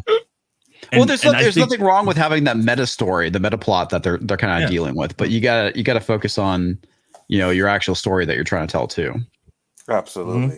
That's the thing. It's like they're taking too long to get to the point, and then we're gonna have like a 15-minute battle at the end in the last episode because they still have shit they have to explain. It worries me too. It worries 15 minutes. It could be a 5-minute for all we know. God, I hope. And we're done. Now we gotta explain all this other crap. Yeah, like what they did in Picard with the whole Borg, and they kept leading up to it. Then they have their crescendo. They have their "We are the Borg," and within 6 seconds, boom, out the garage door, done. Yep. All right, Danny, what didn't you like? If there was anything, there's nothing that I can really say I didn't like. I am gonna say. For this episode, and if you're a Marvel fan, there's one thing you gotta have is patience. I didn't have it at the beginning of this season because as JJ said, I thought the first 3 were crap. I ate my words. So I have 1,000,000% faith in Kevin Feige. And right now, WandaVision is the weed. And he's dangling the weed in front of us. I'm using that analogy. But Doctor Strange 2 is the cocaine. So he gonna lead us to that doggone weed, and you'll be like, oh, I want something a little bit stronger, and that's what we're gonna get. So I'm not mad at all if it's gonna be 2 minutes, 3 minutes, 4 minutes, because I know Doctor Strange 2 is gonna be fire because they have more than enough time, and Kevin Feige knows what he's doing. I have complete faith. So I think that all they're trying to do is make us want to see Doctor Strange 2 more, and they're gonna lead us to it, and then whenever Doctor Strange comes out next year, we're gonna be right back wanting to hit it. So I'm not worried one bit about it. Just a 9-episode trailer for Doctor Strange 2. I'm gonna be kind of mad. I'll be honest with you. I mean, but you're gonna go see it, ain't you? Because right now he's getting peanuts. He's getting peanuts on these TV shows compared to what he's gonna get once COVID is over, theaters back open. Doctor Strange 2 might make $2 billion. We don't know what the hell it's gonna make. I never thought. I don't think it's gonna make $2 billion. I'm just saying. I never thought some of these movies that made $1 billion. Did you think Aquaman's gonna make $1 billion? Hell no. Well, no. I think with what happened with the lockdown and with theaters being shut down, I think there's a lot of people who are too afraid to go to a theater right now. So I don't see that movie making a lot of money. I think that if they time it right with everybody getting these so-called vaccinations and the numbers go down, and they open it the right way and promote it the right way, everybody's gonna be chomping at the bit to go back to the theater. It's gonna make crazy numbers like we've never seen before. That's what I think. Because if Captain Marvel can make $1 billion, he had time to sit down. Kind of like that. What's that saying that Hannibal said? If you give me 30 seconds, I'm good. If you give me 5 minutes, I'm great. If you give me 6 months, I'm unbeatable. That's the same thing I think with Kevin Feige. So if we give him more time, and maybe I'm putting too much faith in him, but from what I've seen so far, he made an unbeliever like me believe in him, because I thought this first 3 episodes was pure D guerrilla shit. But now I'm watching it. So that's my take on it. I could be wrong. All right. So what is it you said you didn't like about this episode? I liked the whole episode. I thought the episode was awesome. I told you. I think I texted you that this was the best episode of the season to me. All right. Cool. I was happy with it. And Mr. DJ, was there anything you didn't like about it? Well, mainly what I didn't like about it was trying to have them explain all this time that Wanda spent with her talking and then eventually ending outside. Where the hell was Vision? Where the hell was Monica? Yeah, I was thinking Where that the hell too. was Darcy? All this time went by. Vision should have been there by now. Well, I was trying to tell him that too, but the reason why I said that is because maybe what was going on in the head it was not like real time, so it was quicker than we actually seen in the show, right? It just went by real quick for them, but we got the whole explanation. So I think something that for us watching took almost the whole show, for them probably took like 2 minutes, 5 minutes, so. Well, even if that's the case inside, when they became outside, as fast as Vision moves, he still should have been there. Again, that whole conversation, that whole Scarlet Witch what you're thing. forgetting here, though. Hold on, Chris. I was just saying, again, I said that too, but at the same time, Vision wasn't really It was the pineapple that slowed him down. Right? He wasn't speeding to her because he didn't know she was in trouble. So he just got up and he was flying, just like he was flying around the town, casually flying. I think that's what he was doing, especially when the fact that he thought it was Wanda that was stopping him from getting back. So that's what I think. It's just my, but yeah, go on. Finish. But that was just about the only thing I didn't like about the episode, except it being drug out way too long. Mm-hmm. They could have condensed that some, to left room for other answers to be told. I agree. Or what they should have did is they just should have answered all the questions in this episode, so that the last episode, when it starts, we get into the fight and it's like the whole thing is just that big fight and we get. Well, I've got a whole thing to say on that theory. So, all right, my next go around. Get the chance. Positive candor. What did you not like about it? Because you said you didn't like it. So let's hear. All right. Yeah. Thing I didn't like is, now they're basically trolling us, pretty much. Yes. Unfortunately. Thank you. Trolling and teasing us. This is nothing but a damn strip tease, pretty much. Yep. They're trolling us to the max. Nothing, and I mean nothing, is going to be freaking answered in the last episode. They're going to have I'm such so a pissed if you're right, man. big. They're going to have Me such too. a big freaking cliffhanger. It's not going to be even funny. Okay, our answers are not going to be answered in this. That's the problem. And you're going to have an awesome fight scene between Vision and whatever in this last episode, but it's not going to answer all the damn questions. That's a problem. This is merely a tease, a little.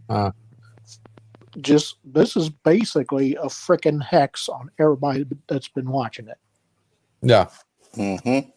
I agree. It made me feel like the last 7 episodes were a waste of time.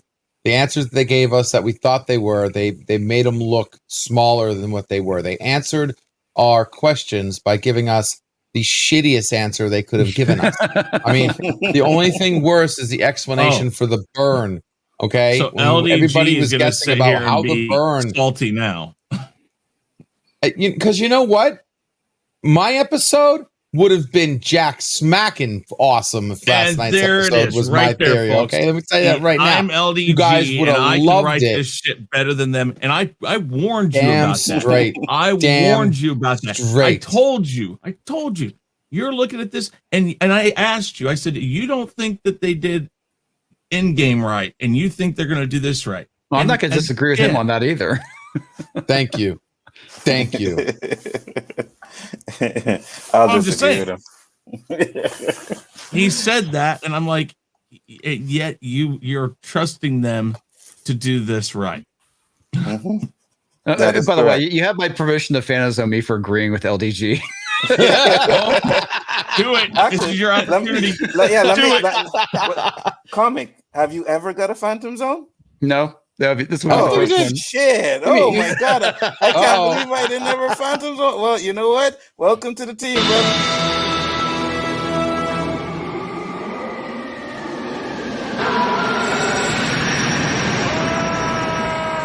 You will lie down before me, Jarrell. Both you and them one day, Jarrell. Yeah, comments. Welcome to the club. Is he saying what he sound like he's saying? Yeah. There'll be no agreeing with LDG anymore, please. Please, no more. No more of that. So what we'll do is we'll get into our final thoughts, our predictions, and God knows what LDG has predicted for the last episode, and our grades. So last. LDG. Let him go last. I shouldn't, eh? Now let him go first. We can my prediction. Okay, my grade for this episode, and I'm sorry, there is anything lower than an effing minus. I'm sorry. This destroyed my hopes and dreams. Whose fault is that? There is theirs. Well, then you are lost. It was horrible. It just made me feel like the whole. I don't believe what I'm hearing. I don't know you anymore. Awesome. Breaking my Awesome. heart. You're going down a path I can't follow. I cannot follow the path this is going down. Okay, I have lost faith in Kevin Feige. I am sorry, completely and utterly just disappointing.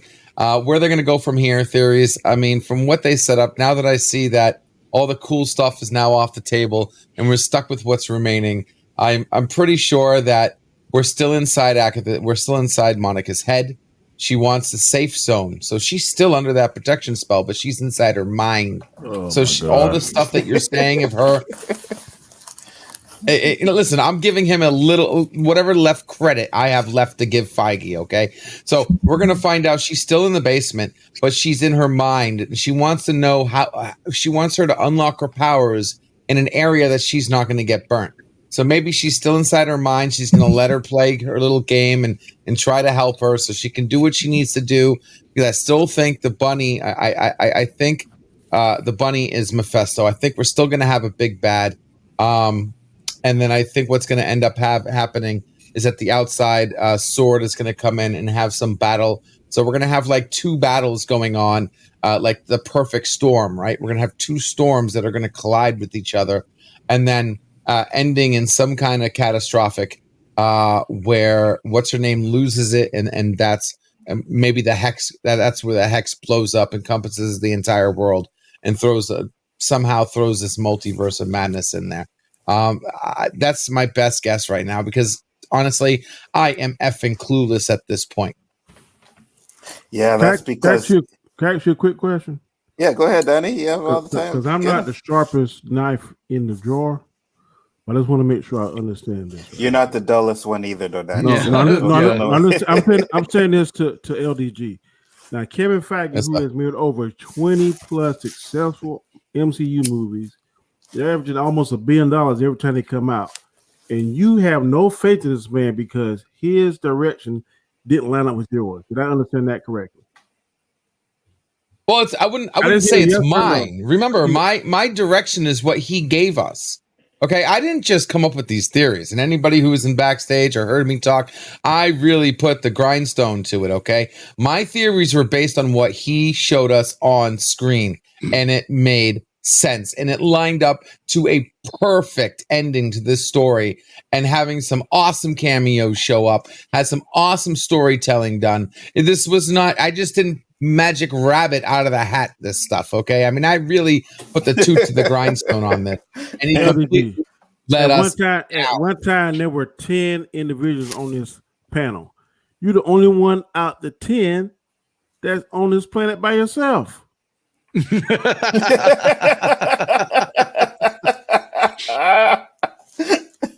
you had one more person on this panel, I could say okay, but you're the only one on the moon. Hold on. No, Danny. No. There was a couple. 2 episodes ago, we had Mr. Chris Knight over here saying, I'm Team LDG. No, listen. Here it goes. The ultimate picker-upper. Here comes the other side of the ass. No. Here we go. Come on. What? Listen, before he went Super Saiyan deep cover, like trigonometry overload to quantum physics, weaponized autism Maximus, before he did that, some of the stuff he was saying about the ego stone and those basic theories made sense. And then he went and spent 72 straight hours staring from half an inch away from his screen and came out. Show the clip, man. Dude. You will. He went way too far. At first, I see the pink bunny finally made it. Thank God. I was wondering when I'd start hallucinating, but hey, it started. I thought I was. Thank you for confirming that, because I thought I was going crazy for a second. I'm scratchy, damn it. Those first have a pineapple. Those first theories were spot on to a lot of what I was starting to think. Yeah, then he lost me. Okay, as long as you say that there's something there that you did latch onto. I'm not gonna lie. Two episodes ago, or 2 or 3 episodes ago, yes. But then he started going off on, Mary Poppins is going to be coming flying in. Because I'm not gonna lie, when he said the pineapple thing, I woke up the next day and I was like, fuck, the pineapple. And I'm looking at Wanda's face when he's showing it, and I'm like, you know what? He may be right. So when I got home from the store, I put it on and I started watching it. And I was like, wait a minute. She didn't even eat the fucking pineapple. And of course, LTG was like, no. There was a cut scene in there that we didn't see, because you guys know that they do this cut scene all the time, right? So what we're going to see in the next episode is a cut scene of Wanda eating the pineapple. I was like, guys, okay. Tell me, listen. Wouldn't it have been awesome if the last episode was, in fact, when she said, let's go watch some reruns, we saw the uncut version of all the episodes we just watched and saw it really happen during those blinks. The radio scene, the choking scene, the Monica saying which all those scenes that look like something was in there. Wouldn't that have been fucking awesome? Would have been we're seeing the unedited version, director's cut, whatever you want to call it, of those episodes, and saw what really happened, and all those things would have came. That would have been an awesome freaking last episode. Yeah, well, no, in your eyes, I like the way it went. Yeah, I like the way it went. And just for the record, the only thing that he likes, the only thing that made last week's episode great for this guy was me. Okay, that was the only thing that made that episode good. Okay, I'm the reason, not Feige. Me. You made it amazing, Chris. Your turn. Series. Grade first. I'd put this at a B-. I mean, there were things they needed to do, but I think what they did do is done really well. Theories. Still think Hayward's something bigger than what he is. I don't think he's just an asshole. He has subsequently throughout this whole series, he has known it's Wanda. He said, it's Wanda. It's all Wanda. We got to get her. And then he what he was purposely doing is forcing her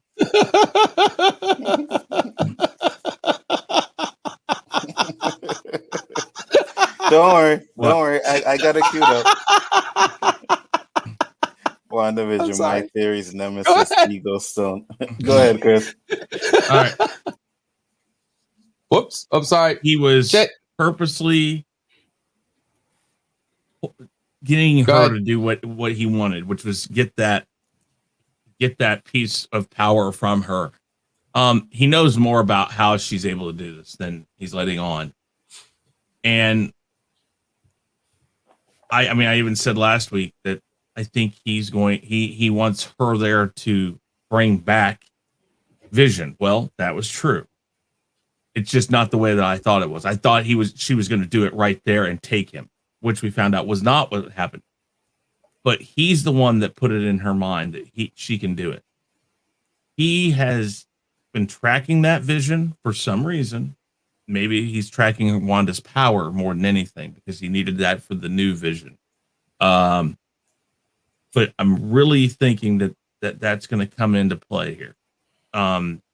Just an asshole, maybe. I mean, I'll admit it if that's what it is, because he's playing that part really well. But I just think that he knows too much.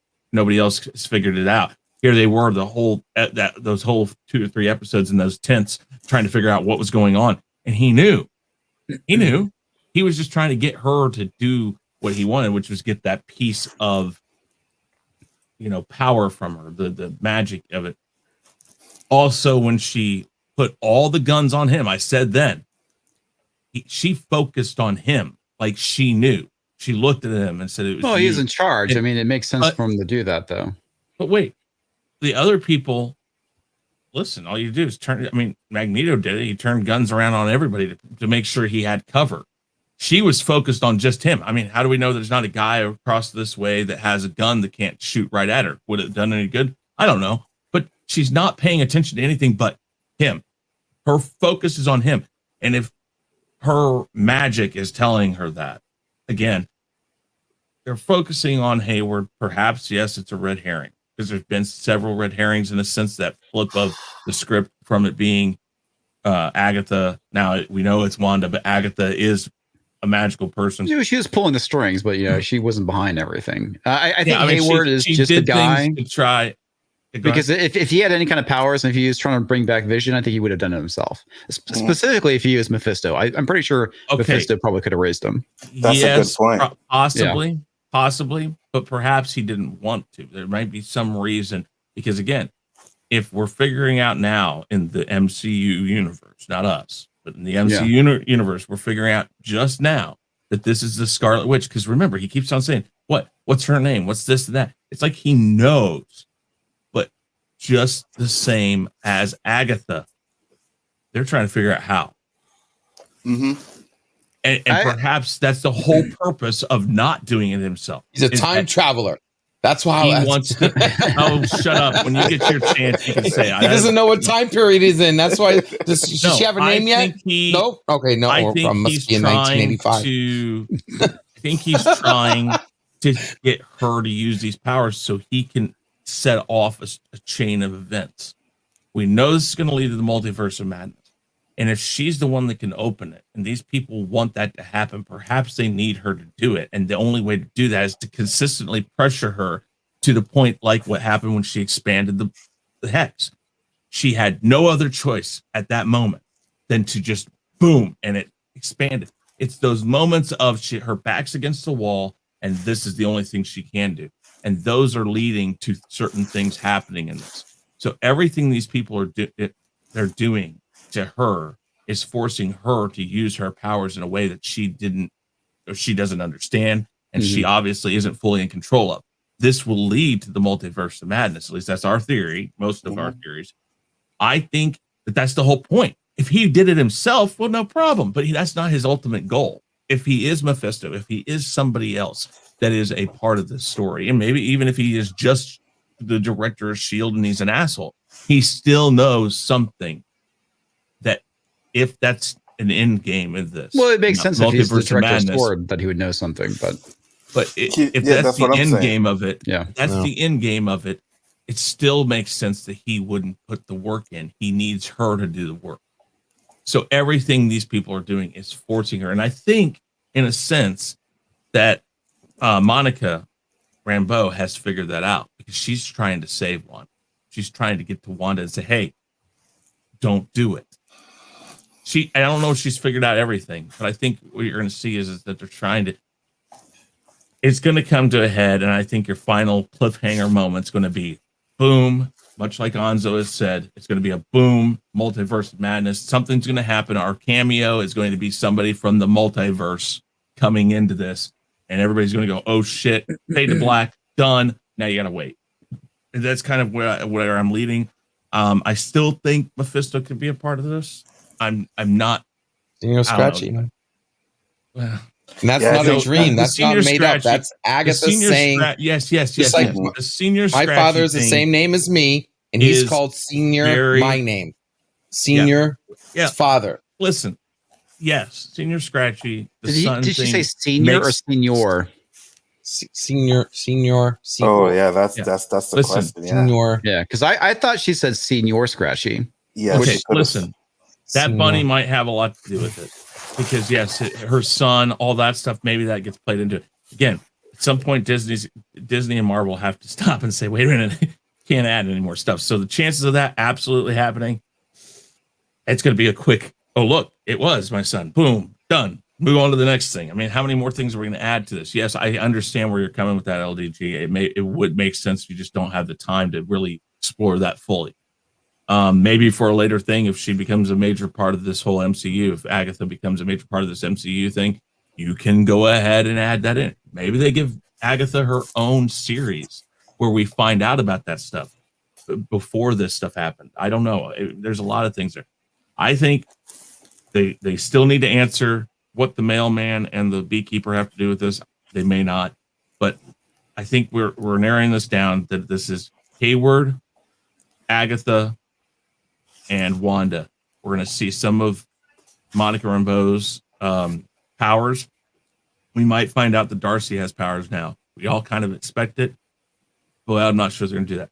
And then the final thing I'm going to say I think is going to happen is the multiverse is going to open up. Not sure exactly what that's going to look like, but the multiverse will open up, and I think that's where our cameo comes in play. Something happens there, and that's where the cameo comes in play. And I almost bet you the reason why they're calling the Luke Skywalker moment is going to be right there at the end. And I almost bet you when we see the face of whoever it is, they go to black and call it good. Now, I will try to put a video out this week after I watch Everything Always. I should have watched it today because that probably would have given me a lot more ideas, but I'm trying not to formulate everything off of what he said. Because Gotcha. I like to have my own opinion, but that's my opinion right now. Got you. I forgot to play this before LDG spoke, but I'm gonna play it. Yep. And this is the only way LDG can actually save face when it comes to the last episode. Mm-hmm. Hold on, click this one here. Please, dear God, please, if there is anything. Could it be leading to the Shuma Gorath? Oh, not Shuma Gorath. Mercy. Please, mercy. Don't get me started on Shuma Gorath. Okay, please. We are so far from Shuma Gorath. What about Bing Bang? We are so far away from him right now. They would have for me to be right. Next week episode would have to take such a fucking U-turn. Light speed in that time. The show would literally be 5 frames.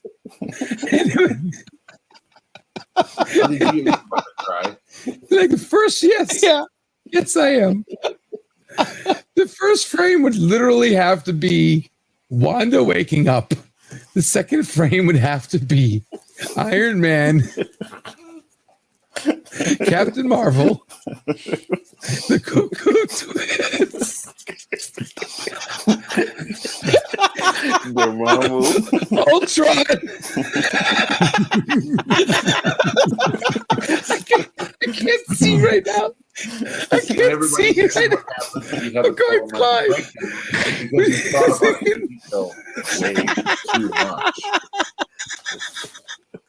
Oh my God. The next frame would be Ultron blowing up. I don't know, dude. Oh no, I'm sorry. The second frame is the Infinity Stones coming back. So what is this LDG's worst hits? Yeah. I still don't have a frame left for the God stuff. Bringing up stuff. Oh God. The only way LDG can save face. 5 frames. If all that shit happens. Comics, go ahead. You're up. All right. I think Poe pointed this out, so I'm going to definitely give him credit for this. If Hayward is anything, he's probably a Skrull. I agree with what Poe said in the chat. I think it would be great if Hayward was actually Ultron and he seemed like tearing his flesh off. That would be cool, as Flash pointed out. But I don't see that happening. Really, I think he's just a dude. let's see. My crazy conspiracy theories is that the hex gets blown out across the world, and we introduce the X-Men as the Hexmen, and it gets shortened down to X-Men, and that's how you can introduce mutants. I don't see that happening either. What else? I don't know if we're gonna get Mephisto. Maybe it would make sense that he's Senior Scratchy, because the name for Satan sometimes is Old Scratch. So that would make sense if they introduce Mephisto that way. I think it's definitely leading into the multiverse of madness. I want to say that they even said that. But like I said, don't leave even on a cliffhanger. Make it its own self-contained story. Obviously, it could take part in the greater narrative of what they're trying to do. But well, I think that there's got to be some small bit of a cliffhanger. I mean, enough that they wrap everything up there, but it's like, oh shit, there's. Well, you can introduce something new that's happening, obviously, to kind of carry the story along, and that would be like I said, the meta plot part. But I don't know. We'll see. I'm expecting disappointment, but hopefully I'm hoping I'm wrong. It'd be a nice 15-minute end credit scene, maybe. You see, the only thing I can say is I believe that they are going to wrap up this end of the story, but I believe because Marvel likes to leave fucking end credit scenes that make you wait until the next movie, which could be a year from there or whatever. So I think there's going to be an end credit scene or something. I think so too. Yeah, but I do think they wrap up this. At least I hope they wrap up the storyline and leave us with no stupid questions like what the fuck happened there, and like you didn't explain this, and then they're going to explain it in Doctor Strange. No, explain everything that's going on with this series, end it off, and then leave us a end credit scene for something in the future. That's what I'm hoping for.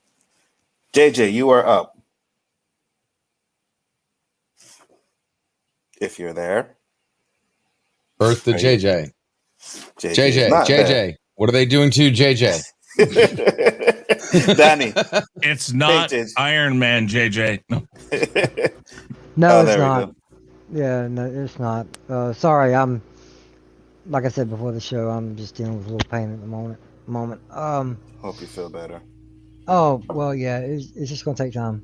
All in all, the episode, I'll give it an A. Like I said, the only thing I didn't like about it was Monica not being in it. They can only go uphill from here, hopefully. With one episode left, they got to do it, and they got to do it right. As far as predictions, I don't know enough to predict anything. Just have to wait and see. That's the only thing I can ever say at the end of every episode of Roundtable. We can just only wait and see. That's exactly right. No, so what's your grade? Oh yeah, go ahead. Yeah, I get a B. Sorry, JJ. Go ahead. Okay. No. I said I give it an A. That was pretty much it. Yeah, I give it an A. All right. No, they're absolute trash. Yeah, no, I agree. Really? Don't hate. Only trash because it didn't work. He's only gotten Phantom Zone. Has he even gotten Phantom Zone today? No, he's not getting Phantom Zone. He got to feel it all, man. No, he's putting center stage. Yeah, he got trash. I mean, he's saying all this shit, and you're letting him just say shit like the negative. I mean, come on. It's okay. He got to feel it all because we all know why he thinks it's trash. I kid you not. If it's only because he was wrong. Yes, if this episode had played out, the look on his face when he called me out, and then he's doing like this, he's like, "Oh yes, Anzo," and I'm like, "Oh really? Okay." So no, he's got to feel the burn, baby. Again, Danny, I'm waiting to the end, but I won't there was call a him out moment, yet, but I will call him complete, absolute wrong trash after this next episode. Well, there was a good moment when you were watching him, and he said he was counting the witches, and he's like, "Oh shit." He had a no shit moment on his stream too. Because I told you that scene was going to be in there. I got that from Everything Always. I thought the fucking witches were going to be the fucking the girls that were coming out of Agatha's house, and he was saying was the Cuckoo Twins. So I sit there and I'm watching the scene, and I'm like, wait a minute, 1, 2, 3, 4. And when I counted 6, I was like, shit. I'm like, no fucking way. And then when they killed them off and they didn't show it, I was like, okay, good. I'm safe. Danny, you're up. If you're still there. All right. DJ, you go next. All right. Let me see here. Originally, I was going to give it an A- because of it being drug out, but as much hell as it's put pickles through, I'm changing to an A+. A+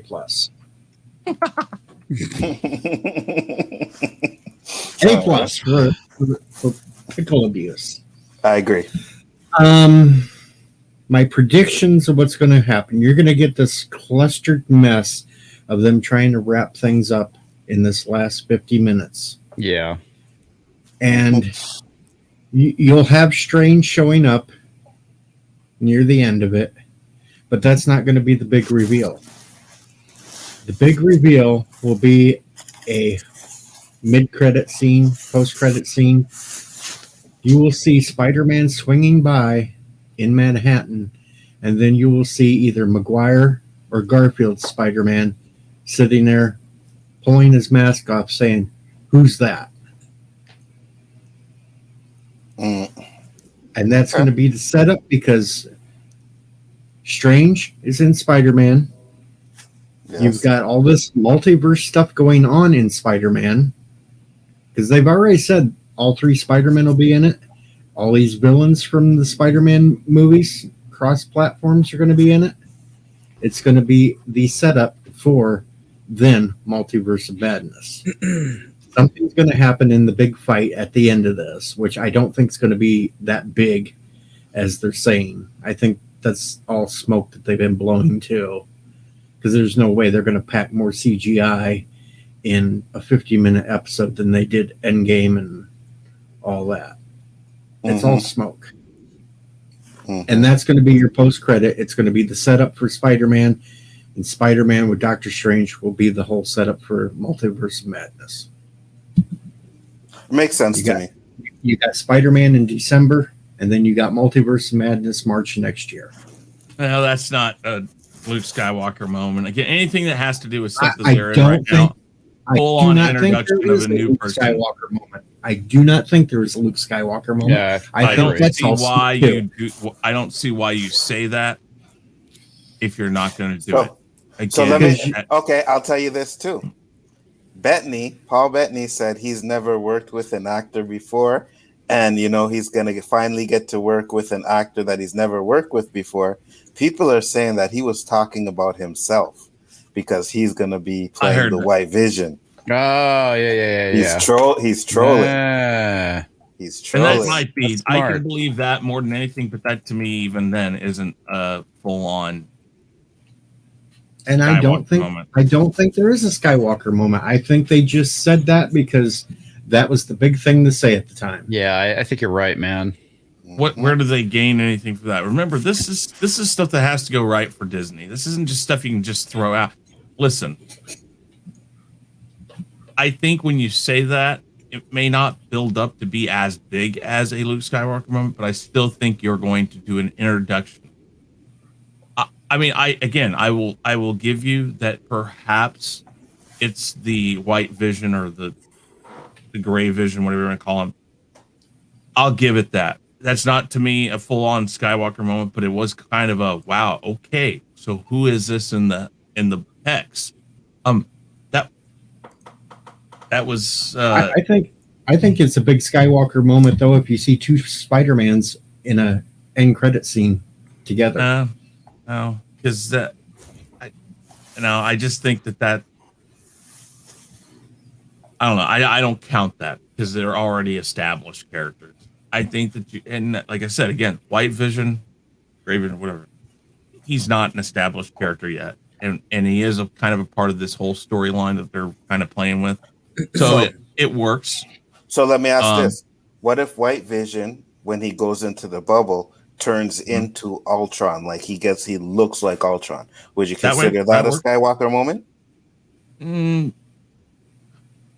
A little more so, but I know it's not really what happens. Unless the fact is here. Remember that everything that goes in that hex so far that's come back out has not reverted back to its original form.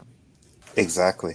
So there is that, and Ultron is except for Wanda and Vision. That's because she did it.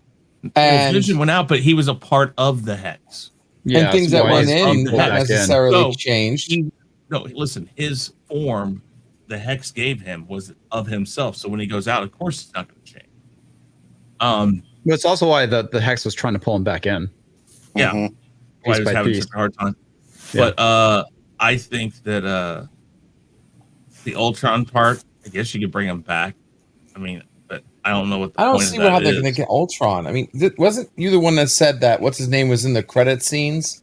I just don't see Ultron even coming back at all, unless James- that's James Ultron Spader's. in the white body. Yeah, well, that's what I'm saying. If he brings him and then he changes in the hex, that makes sense. It's within the it makes sense within the world that they've created. Mhm. Again, as long as it Because- makes sense within the world that's created, it's okay. I don't count that. Go ahead. Oh, sorry, Chris. No, sorry. Go ahead. Finish. I thought you were done. Go ahead. I was going to say, I don't count that necessarily as that Luke Skywalker moment, but that's a hell of, again, the gray vision, white vision, that guy, that was a great drop. Maybe that is it. Maybe that was what they're talking about. And then to flip that again, make it Ultron, and then bring Spader back to do the voice again and all that. I mean, that's, again, not that full level that I would say, but it's an interesting twist, and I'll take that. That's why I said his name is in the credits. His name is in the WandaVision credits. So his voice is going to be in there somewhere, right? And then you put Ultron in the hex, and that was the dude who killed her brother. So that adds to her misery and her pain, right? Along with everything that's going on. That, and then what if she kills the Vision she made? She's going to have to kill Vision again. I agree. And that all plays out again. Then that sparks the great big poof. And again, I still think you'll get, when that poof happens, you'll get one multiverse character out of this somewhere. Who that is, what that is. But I think that would be your Luke Skywalker moment if they pick the right person. Not Doctor Strange, not any of the Spider-Man, because we've already heard way too much about Spider-Man, including the other Spider-Man. If it is real, and I still believe for Disney it has to be real. They've done it once now. It is a way to say, wait until you see who we put in now. I think that whole Luke Skywalker moment in Mandalorian was a multi-purpose tool. We're going to do this, and people are going to go like, oh my God. And now we can tell them we're going to have something in here for you. And now people are going to watch. If they don't do it, they've lost their edge on it. They can keep that edge by not letting us know who it is that they're going to show. All right, I'll give you this. It's Deadpool. You know what? I don't think that counts, but that would be okay. Actually, Deadpool would not be okay. Deadpool would count because he is in the mutant universe. He is. But again, we already know they're doing the movie. Yeah. So again, it's a cheeky cameo. It's not a oh my God. All right. Let me get into positive candor. Positive candor, your grades and your Chris, you gave a grade, right? Yeah. Okay. I already did all that. I was just adding to what the other guys were saying. So. Yeah, no problem. Positive candor, your grade and were you gonna go to Danny first or what? Danny didn't go? Holy shit, my bad. Danny. No, hey, Danny wasn't around. Oh yeah, Danny wasn't around. Okay, sorry. Real quick, I gotta go. I gotta run over to my mom's. She just texted me. So, no problem. Have a good one. All right, yeah. Sorry, man. See you, Chris. Take it easy, guys. Danny, go ahead. I'm gonna give it an A. Like I said, I thought this was the best one show, in my opinion, because I did not know Agatha's backstory. I didn't know how she got her power. Now I do. I was curious how she was kind of breaking down the do's and don'ts. Wonder how she did that.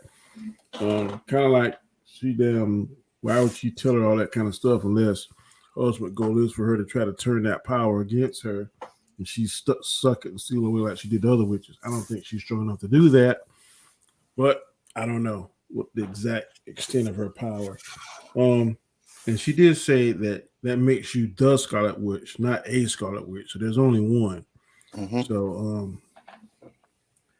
I think Agatha's been around there doing her own stuff, whatever amuses her, gaining knowledge, gaining power, whatever.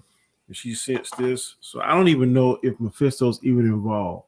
I'm just not even convinced that the sword guy is Mephisto.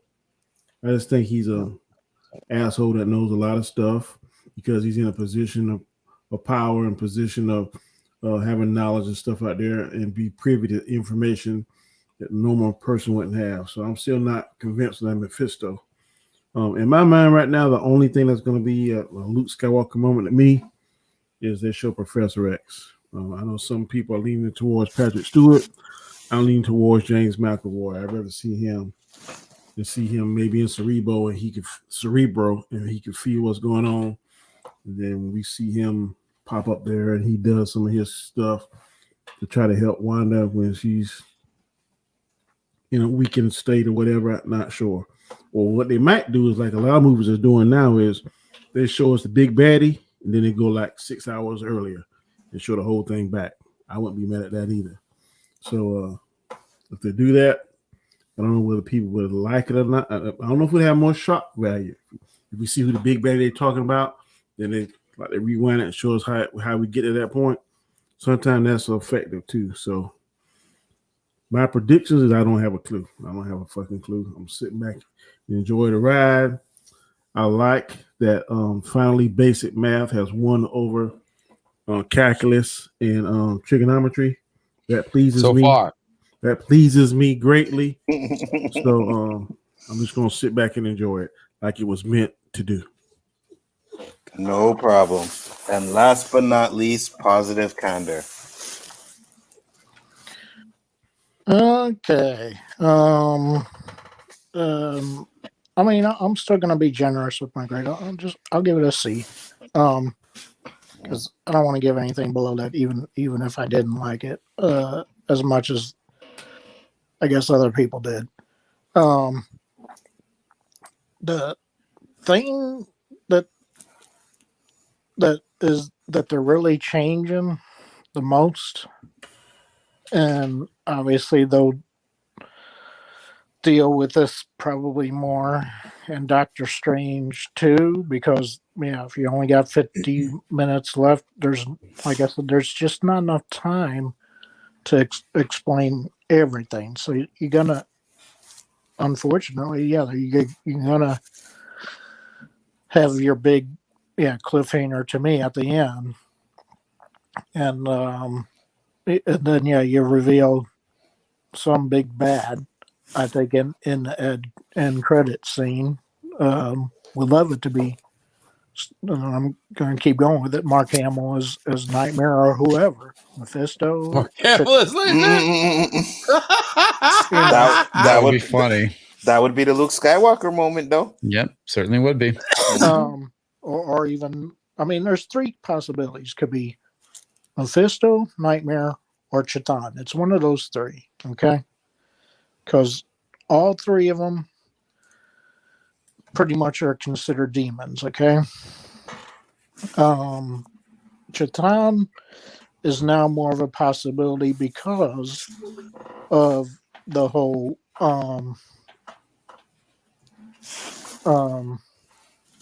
what is Wanda's powers called now? Chaos powers. Chaos magic. Yeah, okay. Chaos magic. Chaos magic. Yeah, and Chatan deals is the god of chaos. And is the god of chaos, yes.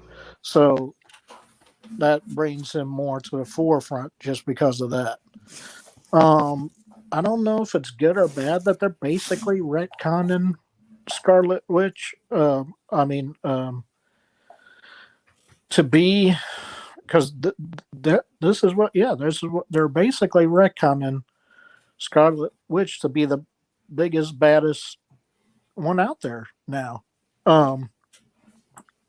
With her powers, she is basically, because of her Scarlet Witch and chaotic magic powers, she is the maybe one of hardly any, maybe one of very few that can have the same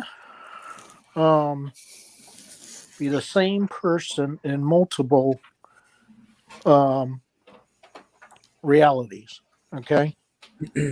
She has access to be the same person, and this is where the multiverse of madness will entail, because she's the one constant basically, in the multiverse of madness, and this is where the Monica line is. She is the only solution to it, okay? And it's not going to be resolved in this. Obviously, it's going to be resolved probably in the Multiverse of Madness movie. But I think, yeah, just because of her powers with this chaos magic and everything, she can cross these multiverse, whatever, dimensions, whatever you want to call them, and be the only one that will remain the same no matter which multiverse she is in. Other multiverses, you have different Spider-Man, different whatever character. She is the only constant.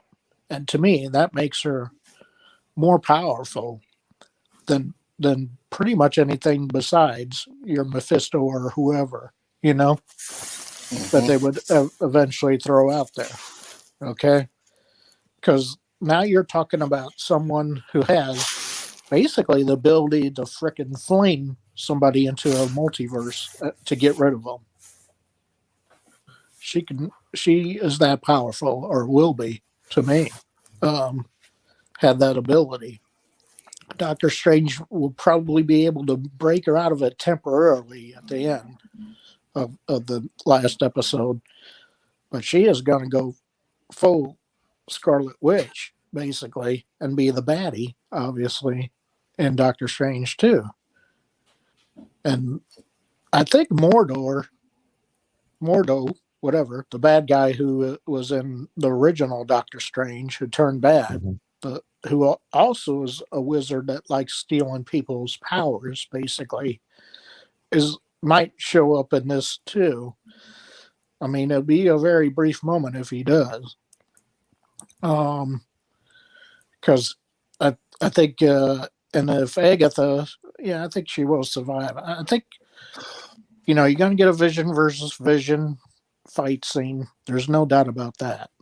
And whether they somehow either destroy both Visions, I mean, there's only, two outcomes. You either destroy both Visions, because we know one cannot make it out anyway, and that's the one she created, So it's whether the White Vision can even survive against, or they're going to integrate the old Vision into White Vision, and then he's the new Vision going forward, basically. That's, to me, the only two possibilities out of this. You either kill them both, or you have Vision integrated into this White Vision, and then he's the new Vision going forward, basically. If he makes it out alive. So, I mean, that's a lot to ask in just 50 minutes of a time run. Yeah. So that's why I think they're mainly they're gonna leave us hanging. I think you will see her, unfortunately, kill Vision again, the real one. She has no choice for when she ends the hex to basically kill him. That's, it's what they do with the other Vision, with White Vision, that could go either way. He could die too, or somehow she'll be able to resurrect him, because I think that was key with the boys and the dog and everything. Resurrect him into this new Vision, the White Vision body. So it's one or the other, to me, as far as the resolution to this. But again, you're talking about doing something that's probably going to be explained, unfortunately, in probably a minute or 2 minutes tops. If they go that route. And you're going to have this big bad battle scene that will probably last, because they're talking about special effects at the yin yang for this final episode, basically. So you're going to have all this different powers used against everybody and then some, basically. So you probably got a good 5 maybe minute to the most battle scene coming, I would think, in this episode. But to me, there's going to be, no matter what they do, there's going to be way too many things left out unanswered that they'll just pretty much have cliffhangers for or no resolution for, whichever way you want to put it. And yeah, we won't get those answers until more than likely Doctor Strange too, you know. Mm-hmm.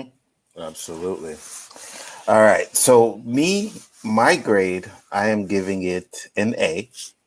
I liked the episode. I thought it was really good. The reason why I liked it is because, well, LDG was wrong. Absolutely wrong. Like that shit went like, woo. I was like, okay, yes, no. Excellent grade, Anzo. Excellent grade. No, these stupid twins, no Iron Man. I mean, this guy said Mr. Hart was Iron Man. Like I'm like, LDG, no. He's like, yes, it is, man. Trust me, it's Iron Man. Same glasses, same demeanor, everything. Yeah. He gained 50 pounds and lost some hair. Right? And then he's like, oh no, don't worry, it's because I said, LDG, they showed everybody on the board. He's like, no, they wouldn't show him to Monica like that because that's not how it is. And I was like, okay, God, it just don't forget, Mrs. Hart was Captain Marvel. Too. Yes, that is correct. Mrs. Hart was Dottie was Captain Marvel. Dottie was Captain Marvel. Well, somebody was Captain Marvel, but I'm just like, okay, whatever. And then at the end of that episode, when they showed Wanda going through the town and they showed all the people, I swear to God, I just laughed my ass off. Didn't see Dottie. Didn't see didn't see Mr. Hart, didn't see Dottie. So you're still holding out hope for that, eh? Dude, like I said, there's the smallest, but I doubt it. But man, okay, why if was they did it. Why was the town the same name? So what? Westview? The cops in the original, when Rambo came there, they said the town was Eastview or whatever. Mm-hmm. But then when Wanda actually went, after she left the Vision, it was Westview. Right. Because I think so. The Eastview was just something to throw them off the trail. Well, by that time, Agatha was in there, so maybe Agatha had put a spell on those cops to tell, or somebody did something to those cops. Maybe. They were, and that's the only reason why I think why they did that, you know, because if you look at them, they didn't look like, you know, they were just like, no, it's not, blah, blah, and they seemed like they were under some sort of spell. So that's what I think happened. I think maybe, what we find out is maybe that there was no town, and before what's her name went to the town when she had the note to go check out the house. The town was created by somebody, and that's maybe there was no town there. It was just they never said it was Eastview town. They just called it Eastview. I don't know. We're gonna find out next week. We're gonna leave it at that. I'm done with my weaponized autism. Is shut down, unplugged, turned off, packed away. I'm done till next week. LDG is gonna get his favorite thing: disappointment. Yep. Yeah. No, exactly. I already got that. Unfold. Your trip today, LDG, did they do a CT or MRI on your head? Yeah, they should have. They definitely should. It would have broke the machine. But at the end of the day, like I said, I thought this episode was good. I can't wait for the last episode. My theory again is there's going to be that fight. It's going to be Monica versus Quicksilver, or maybe even Agatha, right? Because I don't know. I think Wanda's strong enough to take Agatha, because we already learned that she is stronger than Agatha, which was something that he said wasn't true, but she is stronger than Agatha. Agatha wants her powers. I believe it has a lot to do with that bunny. Maybe the bunny is her son, or the bunny is Ralph. I mean, Ralph, the name is Ralph. Ralph, it could be Ralph, because she called it Ralph all the time. She kept saying Ralph, my husband. So it could be that. Maybe it's not the son, but it's either Ralph or her son. And I believe when she found out that Wanda could bring people back from the dead, I really believed, like when she was like, you could do that? I believe she was like, oh shit, now I really need to get her powers, you know? And she said she was trying to do all kinds of things to get it out, and she was biding her time. So they're going to have that fight. Vision and Vision are going to fight. Wanda's probably going to have to kill Vision. Something's going to happen to those kids, and she's going to go crazy, which is going to expand the X around the Earth, and that is going to bring out the X-Men and all, you know, multiverse of madness, and that's what's going to change, and then we're going to have to deal with that in Doctor Strange. I think so that's my theory. Asked earlier, what was she doing the whole time? She's probably trying to, if that's her son, she's probably trying to find a spell to reverse it, because she said when she was showing her, demonstrating her powers, that it took her like years to get a illusion that looked like something that looked believable. So she's probably been practicing her witchcraft, trying to find the right spell or get strong enough to reverse whatever happened to her son. So that could be if the rabbit is her son. And we already know that she knows how powerful Wanda is, so she can't just go up against Wanda like that. She had to try and trick Wanda and, you know, do certain things in the town, and she made sure that Wanda was not able to know who she was, right? So it's going to be a good episode. We'll get one more episode, and then we get Falcon and Winter Soldier, so I'm excited about that as well. We're on the 2 hour and 20 mark, so we're going to close it down. It was a great show, guys. I do appreciate y'all coming in. We got one more, man, and like I said, I'm just hoping that there is no U-turn at all. We just get a straightforward march down the road, because LDG even the other day was like, oh, no, wait, this, that. And I was like, LDG, these are the same people that made Endgame. And he was like, yeah, you're right. So whatever you think is going to happen. And argue at that point. It's not going to happen. You got me on that one. So LDG, tell the people about your channel, sir. What's going on, guys? LDG from LDG Pixels here, guys, helping out the community with your computer needs, having any computer problems, issues. I'm here to help. Not only that, with video, audio, and recently cracking that algorithm, guys. Man, we had 2,000 live views in our last WandaVision watch party. I think this man broke 4,000 views, man. So we're kicking the algorithm's ass, man. So if you need help, let me know. And Geeks Enjoy Nerdrotica, do the waiting room. The waiting room's coming back. Your YouTube guide to let you know who streamed, who's streaming, who uploaded, who's going to stream, and we kick back and just talk about whatever current news, fandom news, whatever you guys want to do. Watch parties on Saturday and WandaVision. Married with Children on Saturday and WandaVision on Friday, guys. So come check it out and check out my new video posted on my channel page, which is the full version of what he showed earlier. Thanks for having me, guys. Can't wait for next week and to find out that I was right all along. Hopefully. Danny Graham, you're up next, my friend. Another good stream. Appreciate the invite as always. Yeah, I can't wait till next Friday or next Thursday, 3 a.m. However you want to look at it, however you perceive it. But I can't wait. I think it's going to be a show. I'll leave with a little cliffhanger. I'm not going to be mad because I think that's going to spill over into Doctor Strange too. So unless there's something totally crazy that I just don't foresee, I'm not going to be upset at all with it. I'm pleased with the way the show is going, and I have no complaints at this moment in time. So another great show. Be glad to be back next week to finish it up. Excellent. Glad you could make it.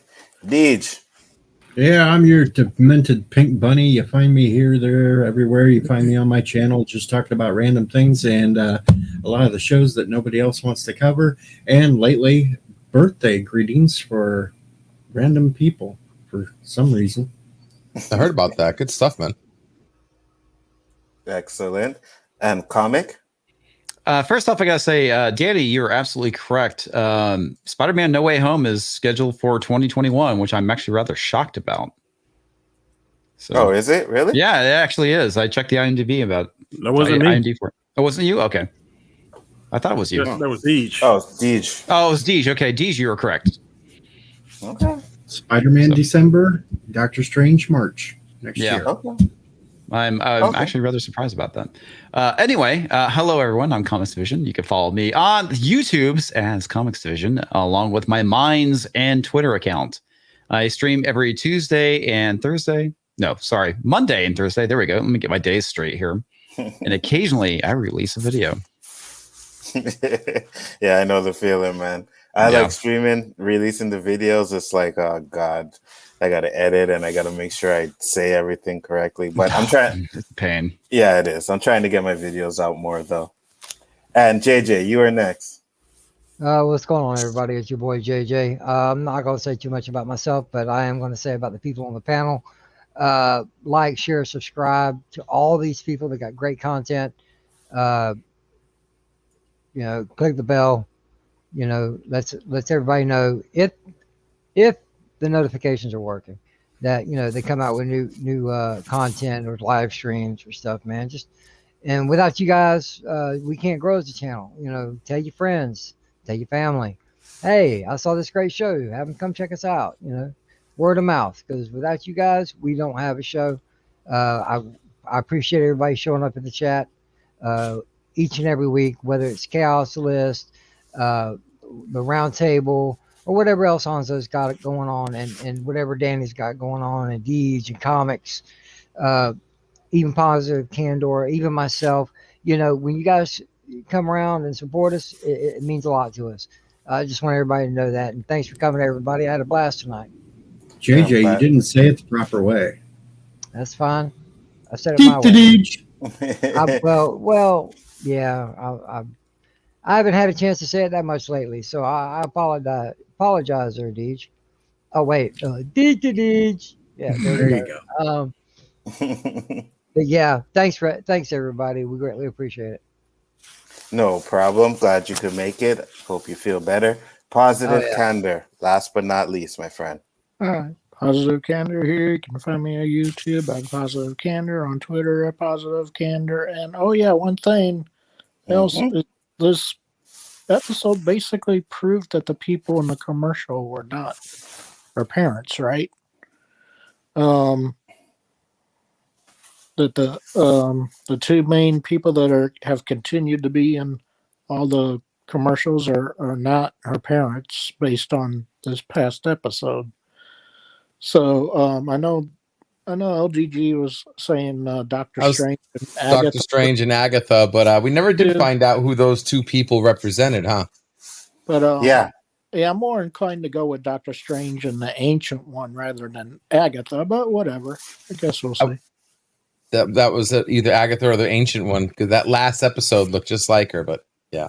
It doesn't matter now. None of it matters. It was all a dream. A bad dream. That is correct. And once again, guys, I do appreciate all of you that came in the chat and supported. Had a great show today. We got some good theories out there. And the reason why I love doing this show is because I can go back and clip a lot of the shit LDG has said. So with that being said, we are out. Peace and respect to all you guys. And clip this.